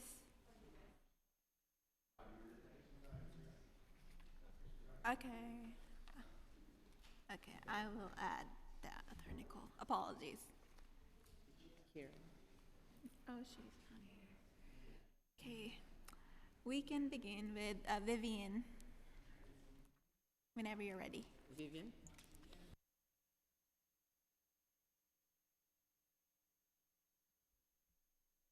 Okay. Good afternoon. My name is Vivian Phillips, and I want to thank you for hearing us.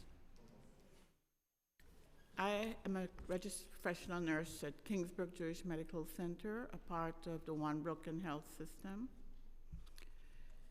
And I've been a nurse for over 30 years.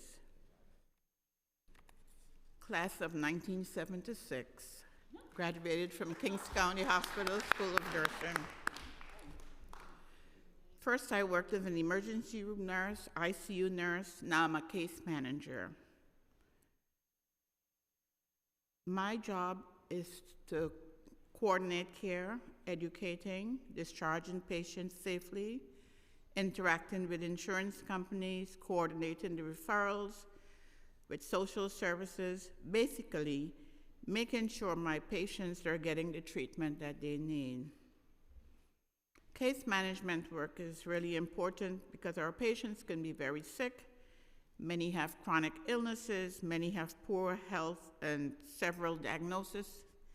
And when they're discharged, we need to make sure that they have the support to continue with their care at home. We also are understaffed. The understaffing of nurses at my hospital, when it comes to the hospital, you want a nurse who's not overwhelmed and stressed out, who doesn't have several other patients down the hall that they're trying to look after at the same time. In a hospital, you need timely and accurate observation and care.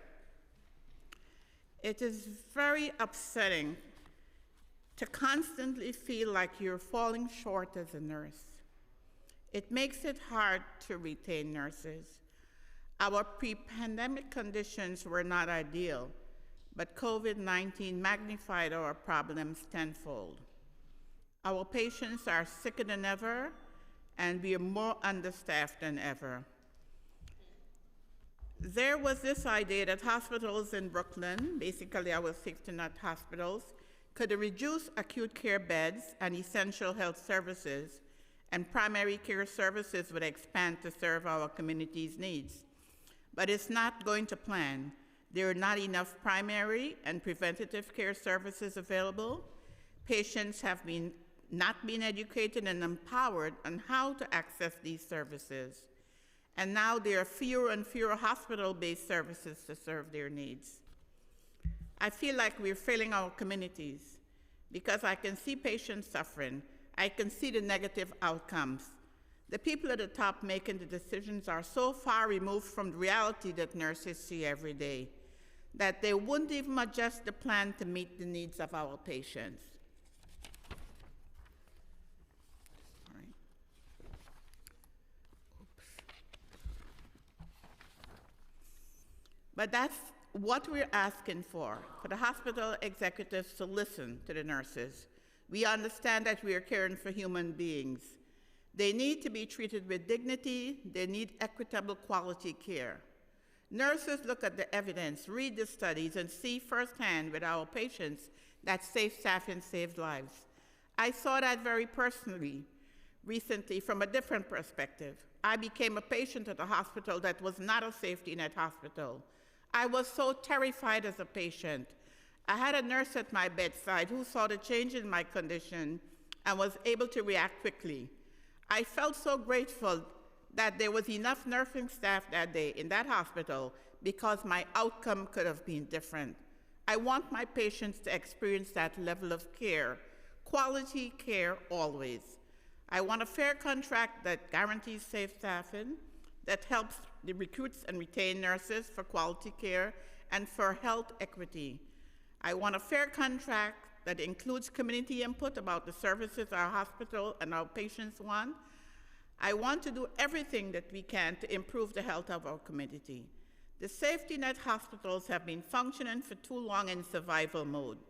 We need them to thrive, not just survive. The safety nets helped COVID, helped New York City during the pandemic. We need them now more than ever. We want the same for our patients. We want them to do more for us than just survive. We want them to really thrive. It's time for our safety net hospitals to invest in patient care and the frontline nurses who deliver it so we can all thrive. Thank you. You know, because you graduated in 1976, yes. So I could not stop you, but if everyone please try to keep it with the 2 minutes. Thank you. Thank you. You, Nicole Rodriguez. Oh, sorry. That's not, Nicole. yeah, no, we don't have her. Kira Donis Vogel. Good afternoon. My name is Kira Downs Vogel, and I have been a labor and delivery nurse at Mount Sinai West for 4 years. When you are short-staffed, you have to make sacrifices. Your assignment is just too heavy. But what do you sacrifice? You can't sacrifice the orders and duties that you have to administer your medications and monitor your patient's status. You cannot sacrifice your documentation because this is a legal record showing what you do. But time is not infinite, and we cannot be in two places at once. Nurses are not just there to check temperatures and give meds and report to doctors. We are educators, supporters, and fierce patient advocates. So we sacrifice the relationship with our patients and their support people. We sacrifice teaching, building trust, and getting to know them. When staffing is short, management sacrifices our breaks. We have been called heroes, but we are not superhuman. We need to eat, we need to rest, we need to decompress. When we don't, we are at risk for making mistakes. And when we make mistakes, people get hurt. When staffing gets even shorter, and it does, we run the risk of actual harm. Medications and assessments have to be prioritized, and sometimes a medical complication is worsened because we were unable to catch it in a timely manner. Why? Because we simply cannot be in two places at once. Because we are drowning. Our job feels unsafe for both us and our patients. In labor and delivery, sometimes this means that in a birth, when there should be 2 nurses present, one for the birthing person and one for the baby being born, there is only 1 nurse. Sometimes in that single room, we need to be in 2 places at once, but we cannot. There is truth in our chant, safe staffing saves lives. And we, the citizens of New York, can say that in our hospitals, we will provide staffing that is supported by evidence to protect patients and nurses. And this may mean that a change has to come to how our hospitals are managed and our nonprofit executives are paid. As an example, the state of California has safe staffing legislation and somehow still manages to keep their hospitals open and running.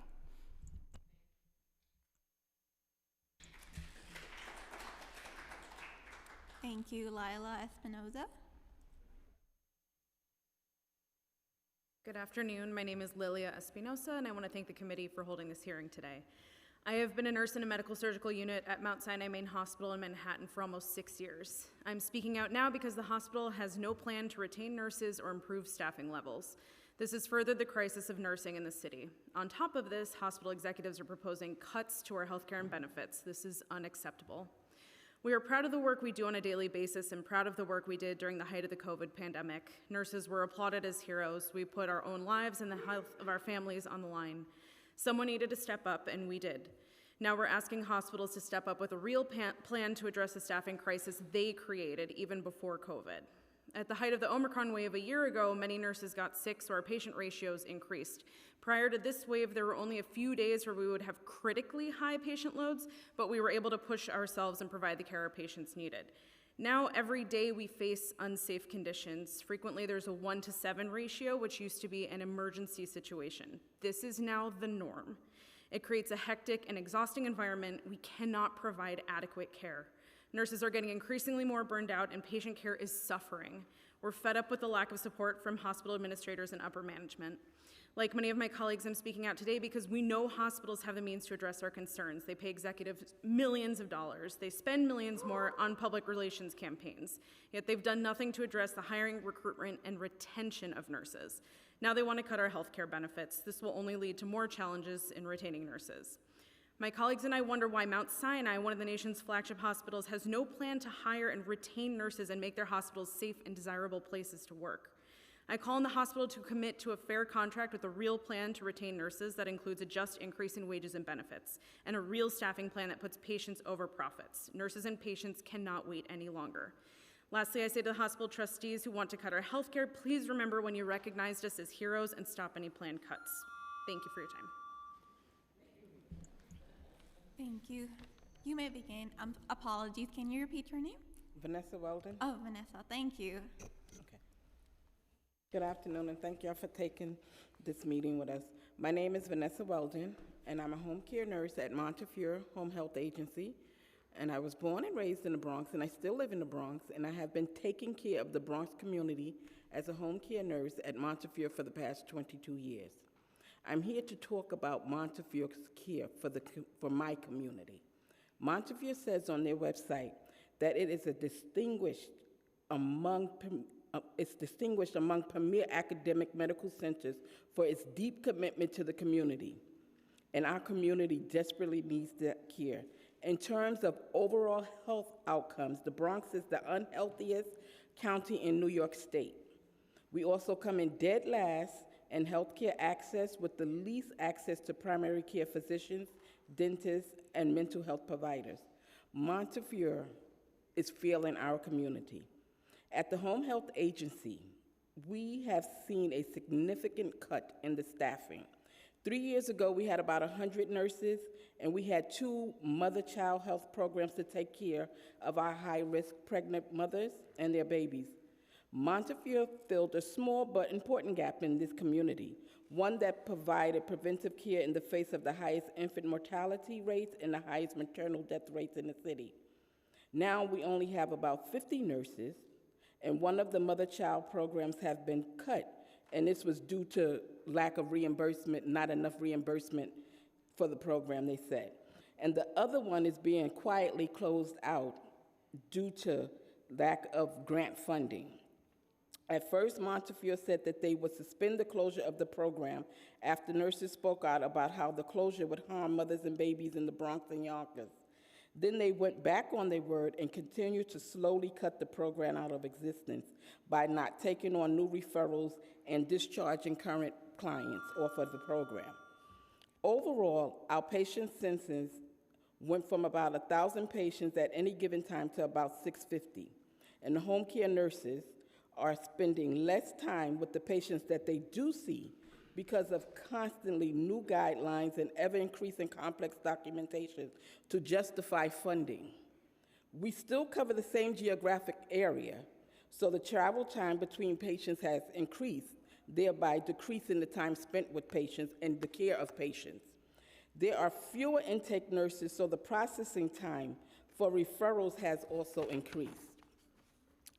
All this means is that our community members are recovering from our community, all this means is that our community members who are recovering from surgeries, the elderly, or needing mother-baby support, many of whom have comorbidities, are getting less care.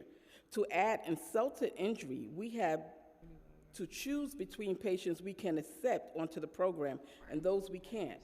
We are told to prioritize Westchester patients, and this makes me so angry. I hear from patients, including my own family members, my neighbors, that they feel that Montefiore has abandoned them. Young pregnant mothers with preeclampsia are ending up in emergency care with strokes. Community members who can't travel will go to Montefiore Westchester facilities because those ERs have waiting rooms and their waiting times are so much shorter. It seems like Montefiore really prefers patients with money, and we know that racial disparities in the health care have deadly health outcomes for communities of color.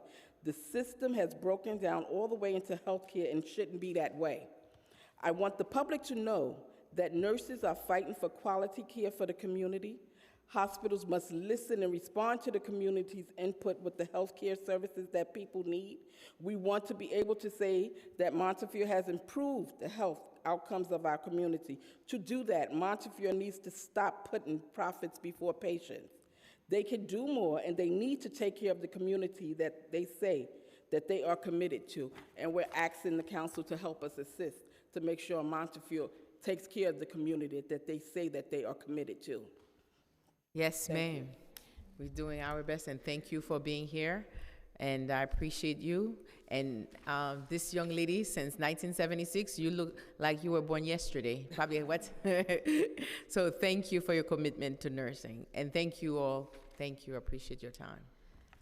And for the next panel, when you hear that sound, that's means your time is up. Try to summarize because we have a lot more coming. Thank you.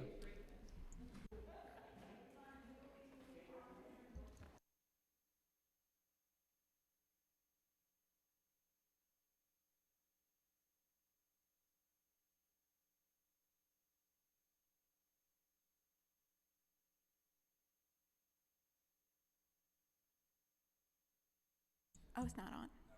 Oh, should I repeat it? Okay, so the next panel will be remote panel. I have to repeat it because I did not turn on my mic.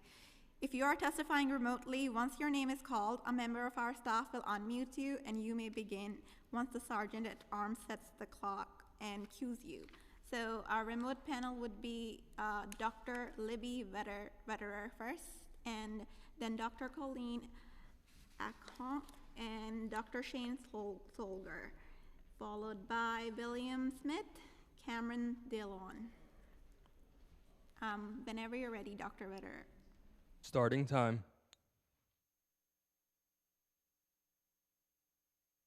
Hi there. Just give me one moment as I pull up my remarks. It's wonderful to be here today. Thank you.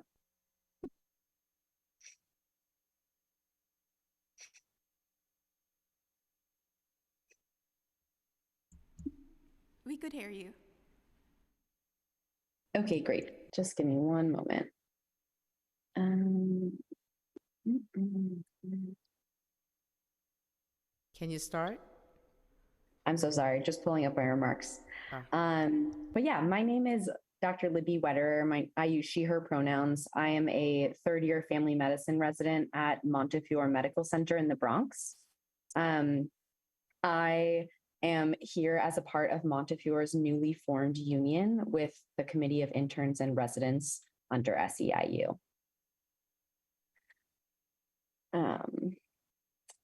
Thank you for the opportunity to testify today in support of my nursing colleagues and about an important public health matter, the chronic understaffing and unsustainable working conditions experienced by our city's healthcare workers. It's been an honor to listen to testimony over the last few hours, and I'm just here to add my support as a fellow worker in the hospital system of New York City. Like my nursing colleagues, I've spent the past few years on the front lines of the pandemic, and every day I see up close how the understaffing and under-resourcing is harming healthcare workers, both residents and nurses alike. I want to be very clear, addressing understaffing and the working conditions of healthcare workers is an urgent matter of public health. Nurses and physicians are responsible for the health and well-being of every patient that walks through our doors, and we do everything possible to make sure they receive the best possible care. Nurses in the hospital I work in have told me that they are so overburdened with tasks, they are often split between administering medications and taking patients' vital signs. I've had some nurses show me their patient load in the ED as an explanation of why they couldn't administer medications on time. I became a doctor to accompany patients and communities towards health, and I'm fortunate to work with so many nurses, physicians, and other caregivers who are dedicated to and passionate about providing exceptional care for the diverse and historically underserved communities of the Bronx. I'm so grateful for the opportunity to testify among them. Nurses and residents are absolutely essential, and without us, Montefiore's hospitals and clinics could not function. We take care of patients from admission to discharge, and because Montefiore, as aforementioned, is the dominant healthcare system in the Bronx, that means we're responsible for a large portion of the entire borough. While we love our jobs, our working conditions are pushing us to breaking points. Due to understaffing, our patient loads, both resident and nursing patient loads alike, continue to increase. Expired.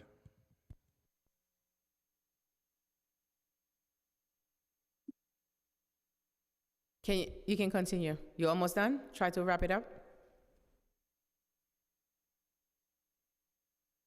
Surgeon? Thank you. We as residents we can hear you now. Because our patient loads are continuing to increase, we as residents are forming a union in order to fight along with NYSNA to get Montefiore and other for-profit or not-for-profit healthcare systems to work with a non-capitalistic moral compass so that we can be better treating the residents of the Bronx and New York City at large. Thank you. Thank you. Dr. Colleen Ashon. Oh, sorry. Starting time. But I can try, yeah. Okay, whenever you're ready. Sure, 1 second. I just need to take a quick call. Should we come back to you if you're not ready yet?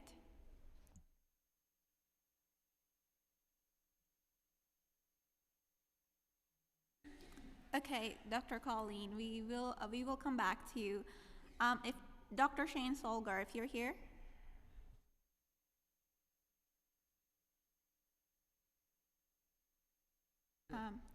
He's here. Oh, sorry. There we go.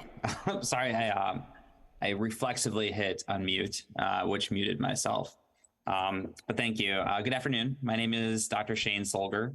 I'm an internal medicine and emergency medicine resident physician in Brooklyn and a delegate of my union, the Committee of Interns and Residents, SEIU. I really appreciate the opportunity to testify today so that I can support my nursing colleagues and to talk about our chronic understaffing and unsustainable working conditions that are that we experience as the city's healthcare workers. It's really hard for us to try to work in this environment where we're always kind of trying to juggle with our nursing colleagues the care of our patients, especially when we know that we could always, go one step further. We just don't have the resources to do so. I remember on one occasion working in the cardiac care unit. I actually had to leave to draw time-sensitive labs on a patient that was just awaiting a bed in our cardiac care unit because the nurse in the emergency department was tasked with taking care of my patient that was having a heart attack, as well as 3 other critically ill patients and 6 or 7 other less sick patients. I worked in the pediatric emergency department for the last 2 weeks, and we've had one nurse to take care of anywhere from 10 to 15 patients, irrespective of how sick they've been. And in some instances, the nurses are pleading with us to place IVs or show us, and they've shown us where to find medications so we can help them with their nursing tasks. In medicine, we work as a team, and when any part of that team is being disrespected or pushed to the breaking point, it impacts all of us. There's not a single resident physician in the city that doesn't have a story to tell on how they've seen the lack of nurses impact their work and the care that we can deliver. I used to be a physician in the Navy, and when I practiced in California, we had mandatory staffing ratios that were respected, and an on-call system for the nurses that when nurses called out, there was someone to come in to maintain those safe ratios. The nurses had appropriate ancillary staff to support staff support so they could work to the top of their licenses, and they weren't using their training to take and document vital signs. The bottom line is this: New York City hospitals must invest in their healthcare workers. We need fair contracts and safe staffing so that we can improve our healthcare system and ensure New York City is the healthiest it can be. Is that it? Thank you. And one of my questions for you, it's not really a question, it's a statement more. I appreciate the fact that you step out to testify in support of understanding the staffing ratio, how important it is in delivering of the best quality of care, I would say. So I thank you for giving the testimony to support the nurses. Thank you. Thank you. We can go back to Dr. Colleen Ashar. I don't think he just said. Perfect. Is that testimony today? NPO now? We can't hear you properly.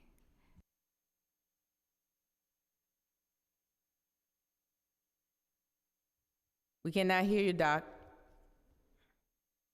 Move on to the next. Okay. We will have to move on to William Smith. You can come back around. We can come back for Dr. Colleen. Thank you. You may begin. Thank you, Madam Chair, for the opportunity to deliver testimony. On behalf of Metropolitan Hospitals Community Advisory Board, Metropolitan Hospital continues to be a resource for the East Harlem community in response to the ongoing COVID-19 pandemic.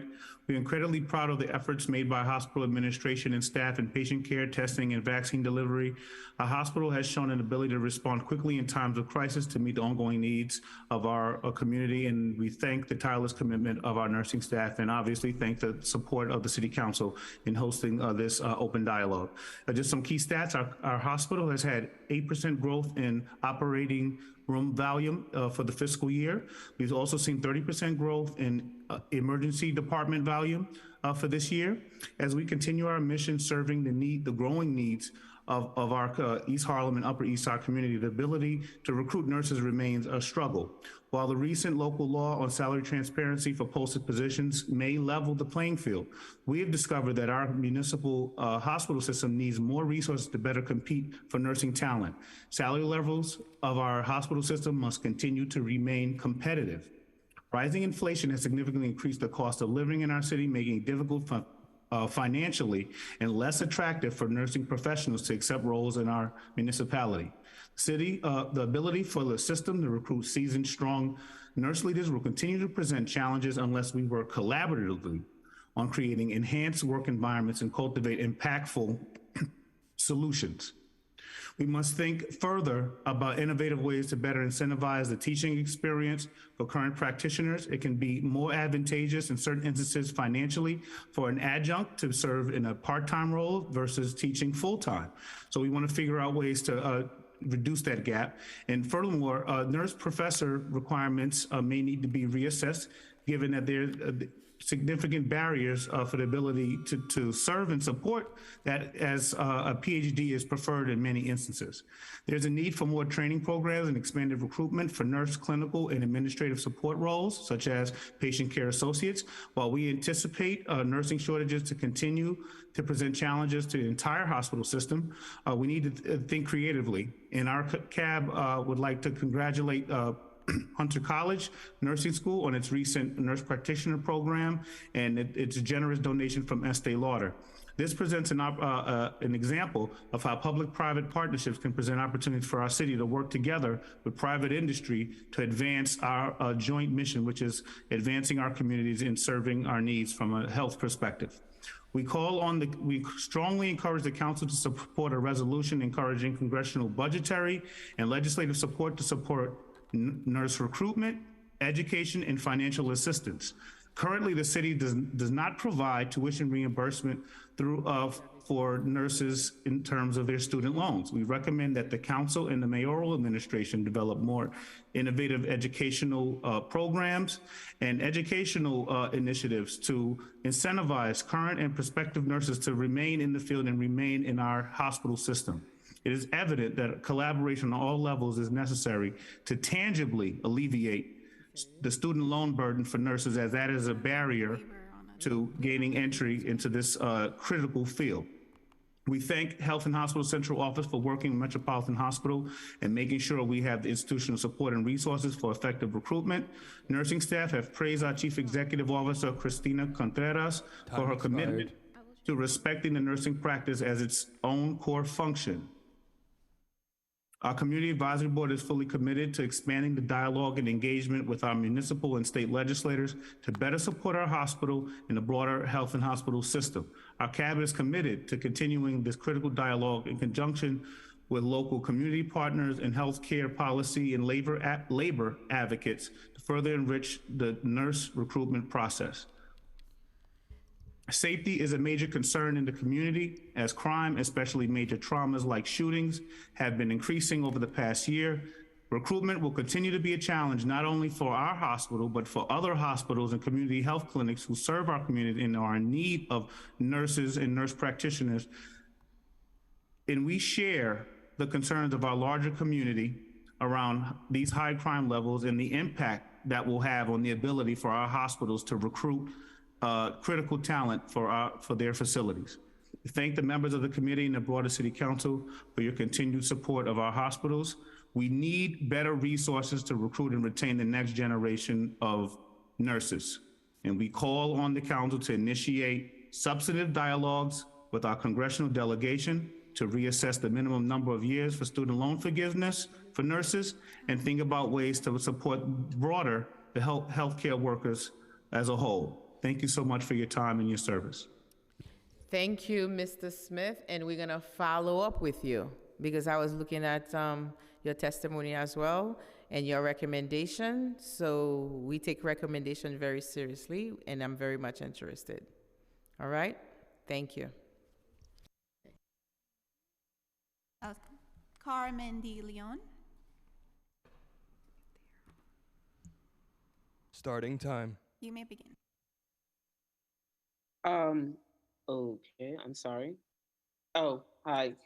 Good afternoon, everyone. My name is Carmen De Leon. I am the president of Local 768, and I represent many of the titles within H&H who are support staff to nursing.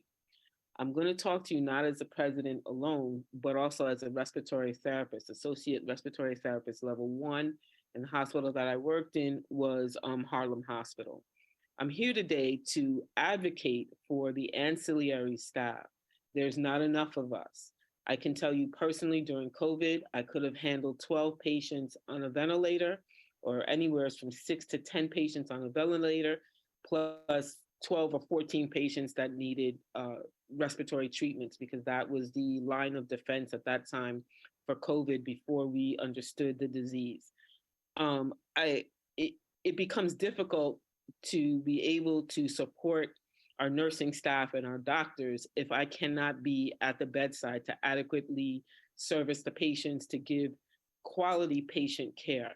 As well as being a respiratory therapist, we have physician's assistants, and licensed creative arts therapists, social workers. These are all physical therapists. These are all of these ancillary staff that, with working as a part of a team, we help to move the patients along to have them discharged either to a long-term care facility and moving. But if I cannot be at the bedside to help a nurse with a critically ill patient because I'm stuck somewhere else with another patient because we are short-staffed, that becomes an issue. And I've heard everything today, and I sympathize because it boggles my own mind as to the level of salaries that are appropriated towards the municipal workers in H&H.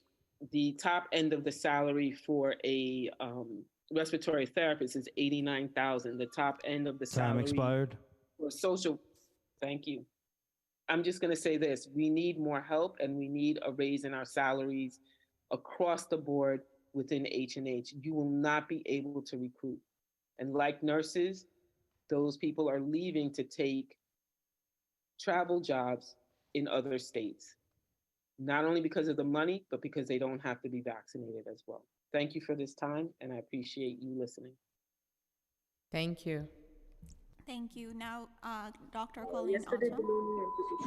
Oh my God, look, give me 1 second. This is the third time. Good Starting day. time. Good day. This is Dr. Kalina Chung. I am a internal medicine resident at One Brooklyn Health, and I am so grateful. Also a VP for our one of the longest resident unions that has been here. I am so grateful this opportunity to speak today. Is everyone hearing me? Yes, we can. Oh, okay, sorry. I'm so grateful for this opportunity. I am currently at work, as you can see, and this is why there was so much technical difficulty getting myself on, because I'm currently in the ICU, and OVH is in the I don't know if many people know, but has been in the news because of some technical issues. So has been a strain on our nursing staff. And I mean, many of them having to manage multiple patients with so much IT issues that's going on, many times using paper form.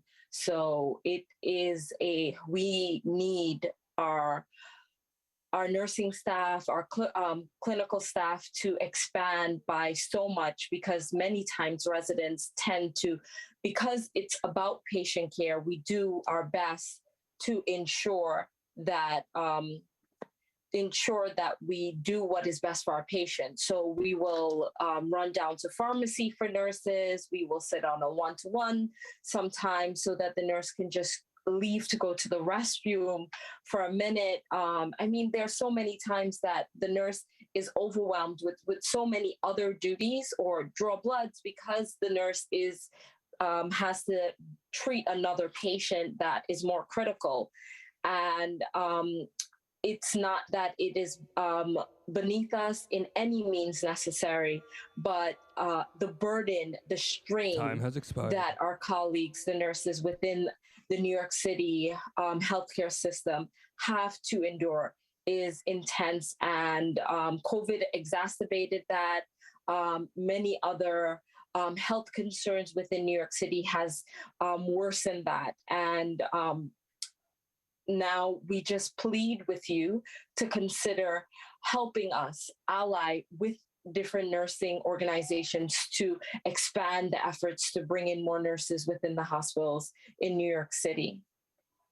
Especially one of our hospitals also, not only in the medical aspect, but also in our mental health facilities. When there is downtime, for instance, in the facility, sometimes the nurses may have to see or monitor several patients so that the medical attending will come and have to clear multiple patients one by one. And there's no way that one nurse can manage 4 to 6 patients all at once and provide the appropriate care that's needed. Thank you so much for taking the time to testify today. Thank you, I appreciate it. Thank you. And now we will go back to our in-person panels. I will be calling on the next panel, Matt Allen, Flandrisa Jones, Zulma Gutierrez, Deborah Saramlo.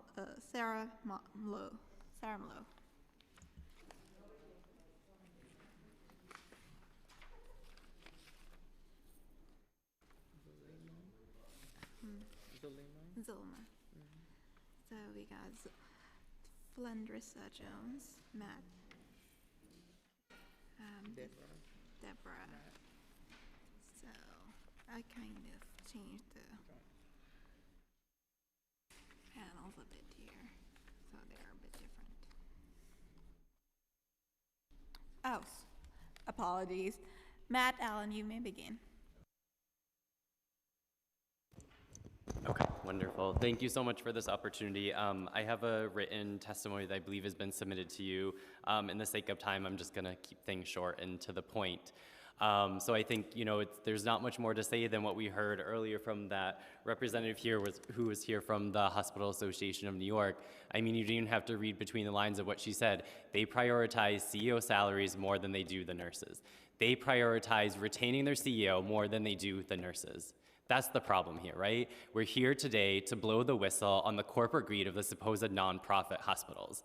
They need to stop getting these exceptions. We need New Yorkers and we need our elected officials like you to realize the truth of this matter, because that's what's getting at the heart of this. We do not have staffing because they don't think we're important enough.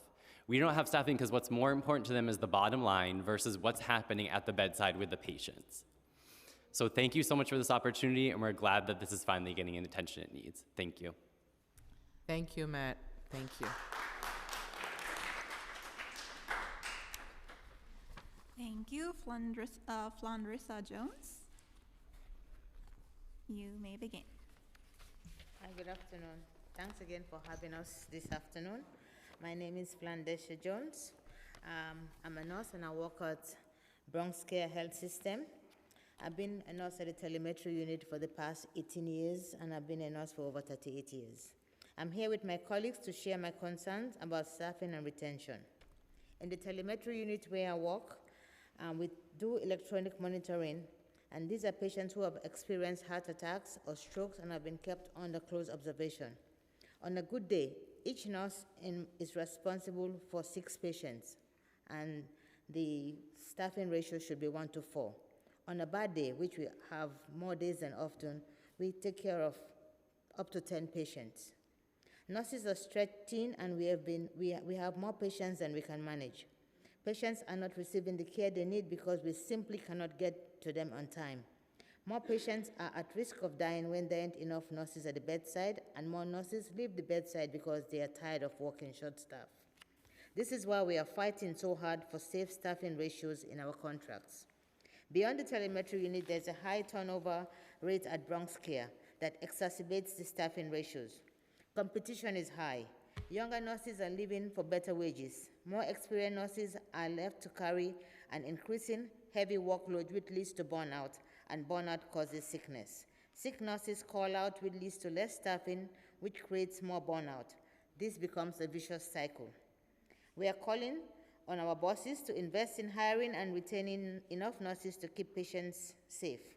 Nurses like me continue to care because we care about the Bronx community that we call our home. Thank you. Thank you. Thank you. Zulma Gutierrez. You may begin. My name is Zuma Gutierrez. I've been a nurse for 15 years, currently working in the neuro ICU for the last 4. It's one of our newest units at the hospital. The neuroscience ICU acuity has been very busy post-COVID. We are chronically understaffed. As you can imagine, our neuro ICU is a very complicated specialty where travel nurses and floating nurses are unable to transfer skills. Our patients are often confused and need full-time monitoring. We do not use sedation in many cases because we need to monitor the mental status of our patients and be able to detect any potentially fatal changes quickly. Working short staff is hazardous for patients as well as staff on our unit. We only have 2 senior nurses working the night shift when we should have at least 6. Both nurses are in constant demand, causing mental and physical fatigue due to overwhelming workload and excessive responsibilities. While we should be caring for only 1, at the most 2 patients, our patient load can be tripled, even quadrupled at night. Our patients have many needs, and we don't have the support for routine life-saving checks and basic care. Most of our post-surgical patients require monitoring every 15 minutes for 2 hours. These patients are vulnerable to hemorrhage. A nurse floated from another unit or a travel nurse without intensive training will check blood pressure, but may miss checking the pupils or looking for early signs of abnormal bleeding. Simple mistakes can be deadly on our unit. I see the impacts of short staffing on other units. We have had significant number of postpartum patients on my unit, even as Montefiore has cut desperately needed maternal child health programs. Just recently, we had a 31-year-old pregnant patient who was declared brain dead due to preventable complication.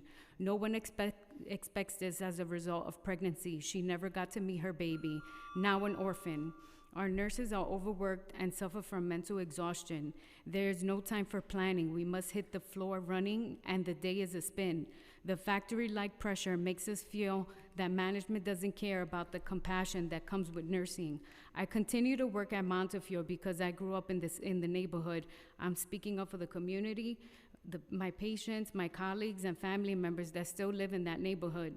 Our nurses struggle to afford living on their own. After all we have faced during COVID, we should not have to beg management for a failed contract. It should be understood. Montefiore has money to sponsor events like Mariah Carey, but don't want to support nursing care demands. If we as a society, as a healthcare facility, care for our nurses will have the ability and stamina to continue providing care for the people of the Bronx and New York City. Thank you for your time today. Thank you.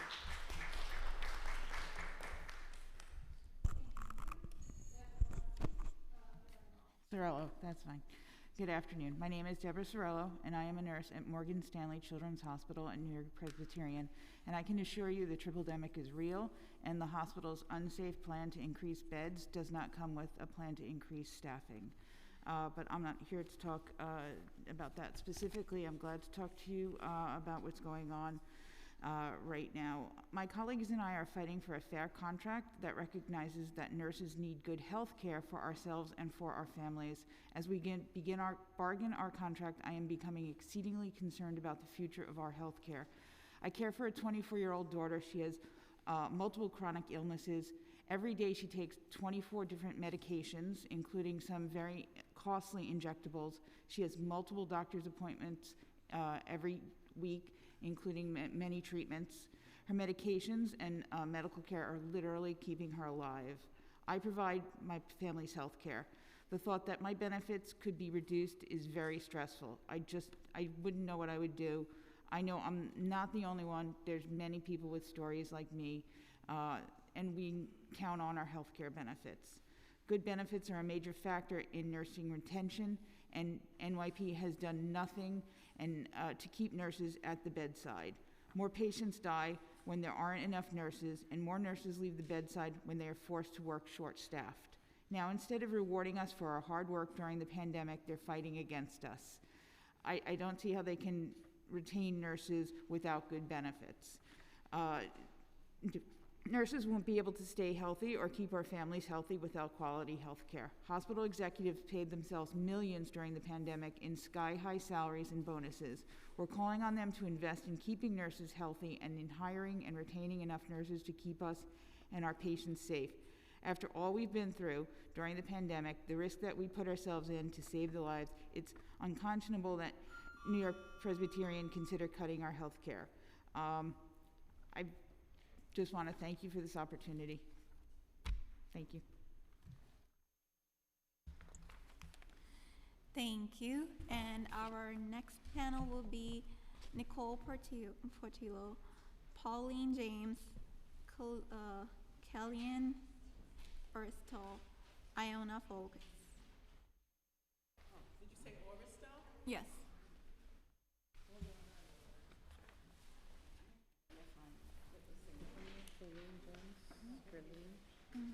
only Nicole is part of it.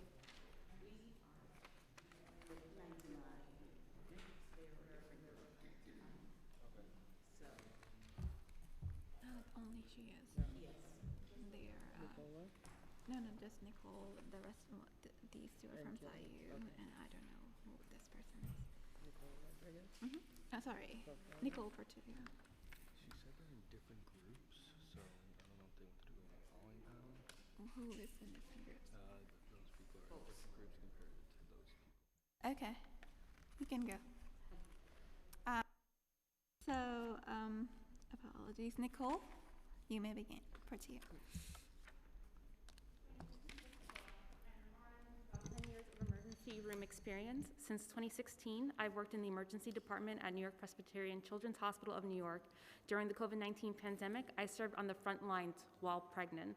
I continue to serve today through the RSV epidemic.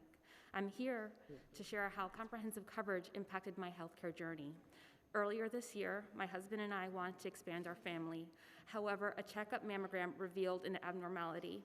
My NYP physician wanted to confirm the results with a second test, this time at an NYP facility.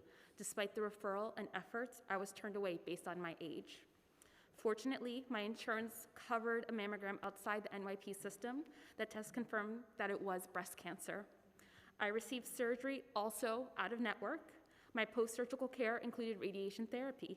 I decided to receive that treatment at NYP while I continued to work for two reasons. First, I needed to maintain my health insurance. Second, I wanted to support my already understaffed colleagues as much as I could. Cancer ended my chance at naturally expanding my family, but my health insurance ensured that it didn't end my life. It gave me a path to get diagnosed and treated. Our current coverage will pay for the medication to keep the cancer from reoccurring. I'm grateful for this chance, and God willing, I will survive to see my son grow up. Unfortunately, NYP seeks to cut health benefits by decreasing in-network providers, functionally eliminating the option of out-of-network coverage, limiting pharmacy choices, eliminating coverage for high-cost generic medication and managed conditions ranging from asthma to cancer. The considered changes will worsen the healthcare in the NYP system. Reducing benefits will make it harder to retain or hire nurses. This will increase staffing shortages and diminish patient care. A system that values being number one should similarly value its front line. During the pandemic, we nurses were celebrated as heroes. Now that the focus has shifted, we are being cast aside for the bottom line. Personally, while many nurses left, I stayed at NYP. Even when it failed me when I was most vulnerable, I supported the NYP system because I believed in their mission. Now it is considering changes that would make its frontline staff choose between receiving life-saving healthcare or financial death. The potential cuts feels like a personal assault. As a nurse, a mother, and a cancer survivor, I urgently and respectfully ask for your help in protecting our healthcare so that we can continue to care for New York. Thank you. Thank you.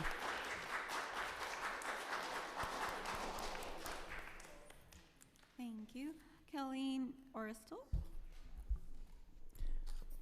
Good evening, everyone, Madam Chair and the Council. My name is Colleen Edmond Oristel. I'm the president of the Haitian American Nurses Association. I am a nurse by training and profession and a nurse educator. I just want to offer quickly some possible solutions to the issues at hand. One of the huge problems in the staffing issues and nursing retention is the educational component of it as it relates to preparing nurses for tomorrow. Not enough nurse educators. Their salaries are a challenge to begin with as well. We must come up with innovative solutions to the problem at hand. Before COVID, there was a problem. COVID further exacerbated this issue. There's not much one can do about the graying of the profession, as we know that exodus is taking place at that end as well. We ask for educational programs need to be conceptualized, new initiatives to draw potential students to the profession. Title VII funding needs to be increased. Grants can draw those not normally able to afford a nursing degree to the profession. Unequal access to education is a well-documented barrier for those students pursuing a nursing degree in Black and brown communities. I call today, I ask Council to look at the state of career and technical education programs in secondary schools, where new generation of nurses can be created through programs that will support the licensed practical nurses and the licensed vocational nurses as well. When we speak about nurses, I'm not just speaking about the registered nurse, but also the LPN and the LVN. Those individuals provide support to nurses at the bedside, and that is much needed as well. Thank you. Thank you both. Thank you so much. Nicole Portella, I'm sorry for what you have to go through, and that showed leadership on your part. Even we struggle, like I said, we put our lives second and put others first. So thank you, and I pray that you going through a good time coming in the future, and you can see your son grow and many more good things coming your way. So I pray for the best. And thank you, your recommendation. I did not get your testimony. Did you send it in? Yes, I did, and I also have copies from council members as well. So yes, I would like to get a copy I of will. their I'll give recommendation, because we take that seriously. Thank you so Recommendations, much. yeah. Thank you. All right, thank you. And our next panel will be Shrina Tanis, Pauline James, Iona Folkes.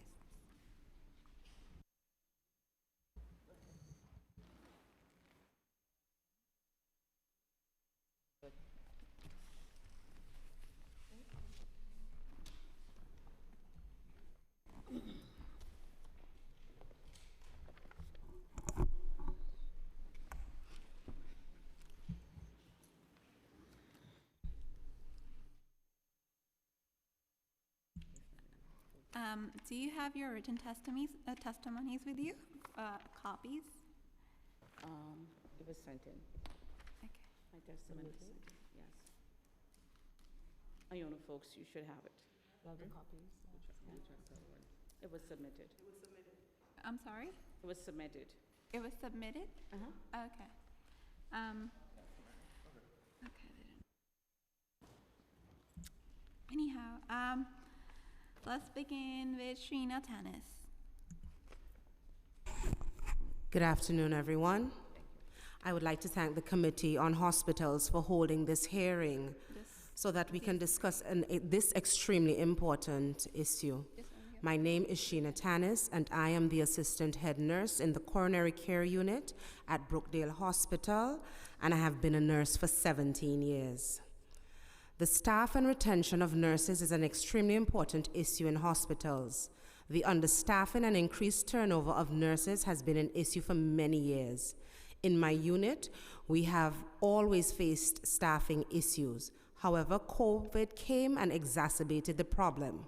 Currently, we are less than ideally staffed, which is a major concern because it places greater responsibilities on nurses that are already dealing with difficulties in their own duties. These types of additional responsibilities leave the potential for mistakes to be made, which unfortunately place patients at greater risk. No nurse wants to place a patient at risk. We never want to make a decision that turns out to be a poor situation or a poor outcome for a patient because of the lack of care or the lack of the ability to give care, because the nurse just wasn't able to attend to the patient on time. But until the staffing crisis is addressed, this will unfortunately be the reality in many hospitals. There are many things that have been contributing to the growing staffing shortage post-COVID. We have seen an increasing number of intermediate to newer nurses deciding not to remain on staff and others opting for travel contracts, where the money is more lucrative, or working for agencies that are giving them higher wages than staff nurses. Because of this, we are now seeing a rise in the travel nurse and agency nurses in the hospitals. Sometimes they outnumber the number of staff nurses on the units. Many of these nurses are new to the profession, and with limited experience and no commitment to the institution, they are placing our patients at risk, and it shows in their performance on the floors. Unfortunately, they place a heavier burden on the staff nurses. We are seeing many nurses make the decision to leave the industry because of the wages and the work conditions. New nurses coming into the industry are extremely concerned about their salaries and how they will manage student loan debt, saving, buying a home, and starting a family. In an industry as demanding as nursing, we must continue to prevent the high turnover because of the abuses that we're facing and the lack of administrative support that comes along with low wages and increased responsibilities. There is a new generation of nurses committed to finding balance between work and home. To address this, we need to build more robust programs that help new nurses transition into practice.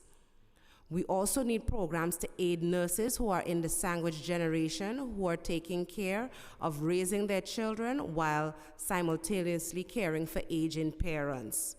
There are needs for higher salaries commensurate with the hard work that is being done. We should be able to get wages that we may own our own home. We can send our children to college. We can take care of our aging parents and even have a vacation. Thank you. Thank you. Pauline James. Hi, Ms. Sheena. Thank you. I appreciate you. Good afternoon, members of the City Council. My name is Pauline James. I'm a member of the 1199 SEIU and have been an RN for over 15 years working at Brookdale Hospital, OBH, which is a level 2 trauma hospital. I would like to thank the City Council for taking the time to have this hearing to hear about our staffing issues we are currently facing in the industry. I am a nurse in the emergency department, a unit with patients that require emergency life-saving care, such as gunshot, stroke, and cardiac arrest patients. However, we are a unit experiencing daily extreme staffing shortages. A typical day shift can leave us short of almost 10 nurses, while night shifts oftentimes are much worse and have half the nurses needed to provide the care that our patients need. The rapid turnover and shortage of nurses on the floor can negatively impact patient care and the quality of our communities. It also negatively impacts us as nurses who are pushed to do double and triple the workload, thus causing burnout and fatigue. Our families see us coming home late and extremely tired after working a 12 or even a 24-hour shift, doing double the tasks because enough nurses are not on the staff. Because of the work environment and the hassle that comes from understaffing in the hospital, we are seeing nurses leave the industry at rapid rates. Many are realizing their worth and are moving to industries where they can earn enough to support themselves and their families, especially with the high living costs we face in a city like New York. My hospital was drastically affected by COVID-19, especially the emergency department. Many of our nurses retired earlier than initially planned, and there has been a limited number of new nurses coming in, of which many quickly resign. We have grown reliant on agency nurses who are often undertrained and don't know the necessary protocol to work in the emergency department. We need to improve hospital working environments, putting safety and quality first, and ensuring the number of nurses in every unit of the hospital is enough to cover the number of patients who need care. Better wages and hiring incentives are two ways we can begin to attract more nurses to the industry and retain the nurses we already have who are experiencing extreme burnout. We must remember that one day we too shall become sick. We will need experienced registered nurses to care for us. We need them now to provide the care that our current patients need. Thank you. Thank you. Iona Folk. Hi, good afternoon, everyone. My name is Iona Folks, and I'm a member of 1199 SCIU. I've been a nurse at St. John's Episcopal Hospital in Far Rockaway for over 31 years, and we care for a very vulnerable population. First, I would like to thank the City Council for allowing us to speak here today. Since the pandemic, the issue in the healthcare system have become a major story. The cost of healthcare, staffing shortage, and the concerns for equity has been highlighted or magnified by the COVID-19. And I appreciate the growing concern and the newfound interest in providing appropriate staffing level. Chronic understaffing in hospitals is not a new problem. Nurses have been experiencing understaffing in the workplace for a very long time and have been fighting against it for years. The number of nurses on duty is extremely important to the patient care quality and nursing morale. In the hospital, we are often overworked because of staffing shortage, doubling our responsibility and patient load, which contributes to burnout. The nursing industry has an extremely high turnover rate, and I have seen many people come into the job very excited and quickly disappear. Nurses are here to help their patients, but the naivety and the reality of the unhealthy working environment, the lack of administrative support, and the understaffing that we face is contributing to the exodus. When there's a nursing shortage on the floor, nurses still have to get the work done. We are working with patients that require care and assistance, and the lack of available staff doesn't prevent us from doesn't take away the needs of the patient. Instead, the responsibility falls on nurses who are on schedule, who already have a designated patient load and responsibilities. By the time COVID came around, the lack of emergency preparedness, PPE equipment, and shortages increased the stress we face in the hospital. And this has driven nurses out of the profession, many who are committed to patient care and patient quality. Employers need to take the effects of staffing shortage on nurses more seriously. There needs to be enforcement on nurse-patient ratios that requires employers to hire and retain nurses that are needed to run the facility and care for the patient. We also need to explore initiatives that will effectively retain nurses in the profession. We want to be able to work safely in our environment with enough nurses to safely care for patients and keep our community healthy. Thank you for your time today. Thank you all ladies, and coming from the hospital near me. So I know we have to do everything we can for the nurses staff ratio. Thank you. Thank you. Thank you for your time. Thank you all. If there is anyone present, thank you all. If there is anyone present in the room or on the Zoom that hasn't had the chance to testify, please raise your hand. All right. Seeing no one else, I would like to note that written testimonies, which will be reviewed in full by committee staff, may be submitted to the record up to 72 hours after the close of the hearing by emailing to testimony@council.nyc.gov. Chair Narcisse, we have concluded the public testimony for this hearing. So I want to say thank you to everyone that stay in the room, even it's a long process. You're committed to the cause, and so am I. And our team is going to work to do whatever we can to look into it, to make sure we address the inequities that we're talking about in healthcare delivery system, which are the backbone, which are nurses. So I thank you for your time, and I have to say thank you to my policy analysts that stay with me, Manu Butt and my Chief of Staff, Saya Joseph, and Deputy Chief of Staff, Frank Shea. And everyone in the room, thank you so much. And everyone, my colleagues still online with me, thank you. So I appreciate the time of everyone. Let's work and let's get it done. Like I said, I'm very optimistic because health is wealth. Let's do it. Thank you.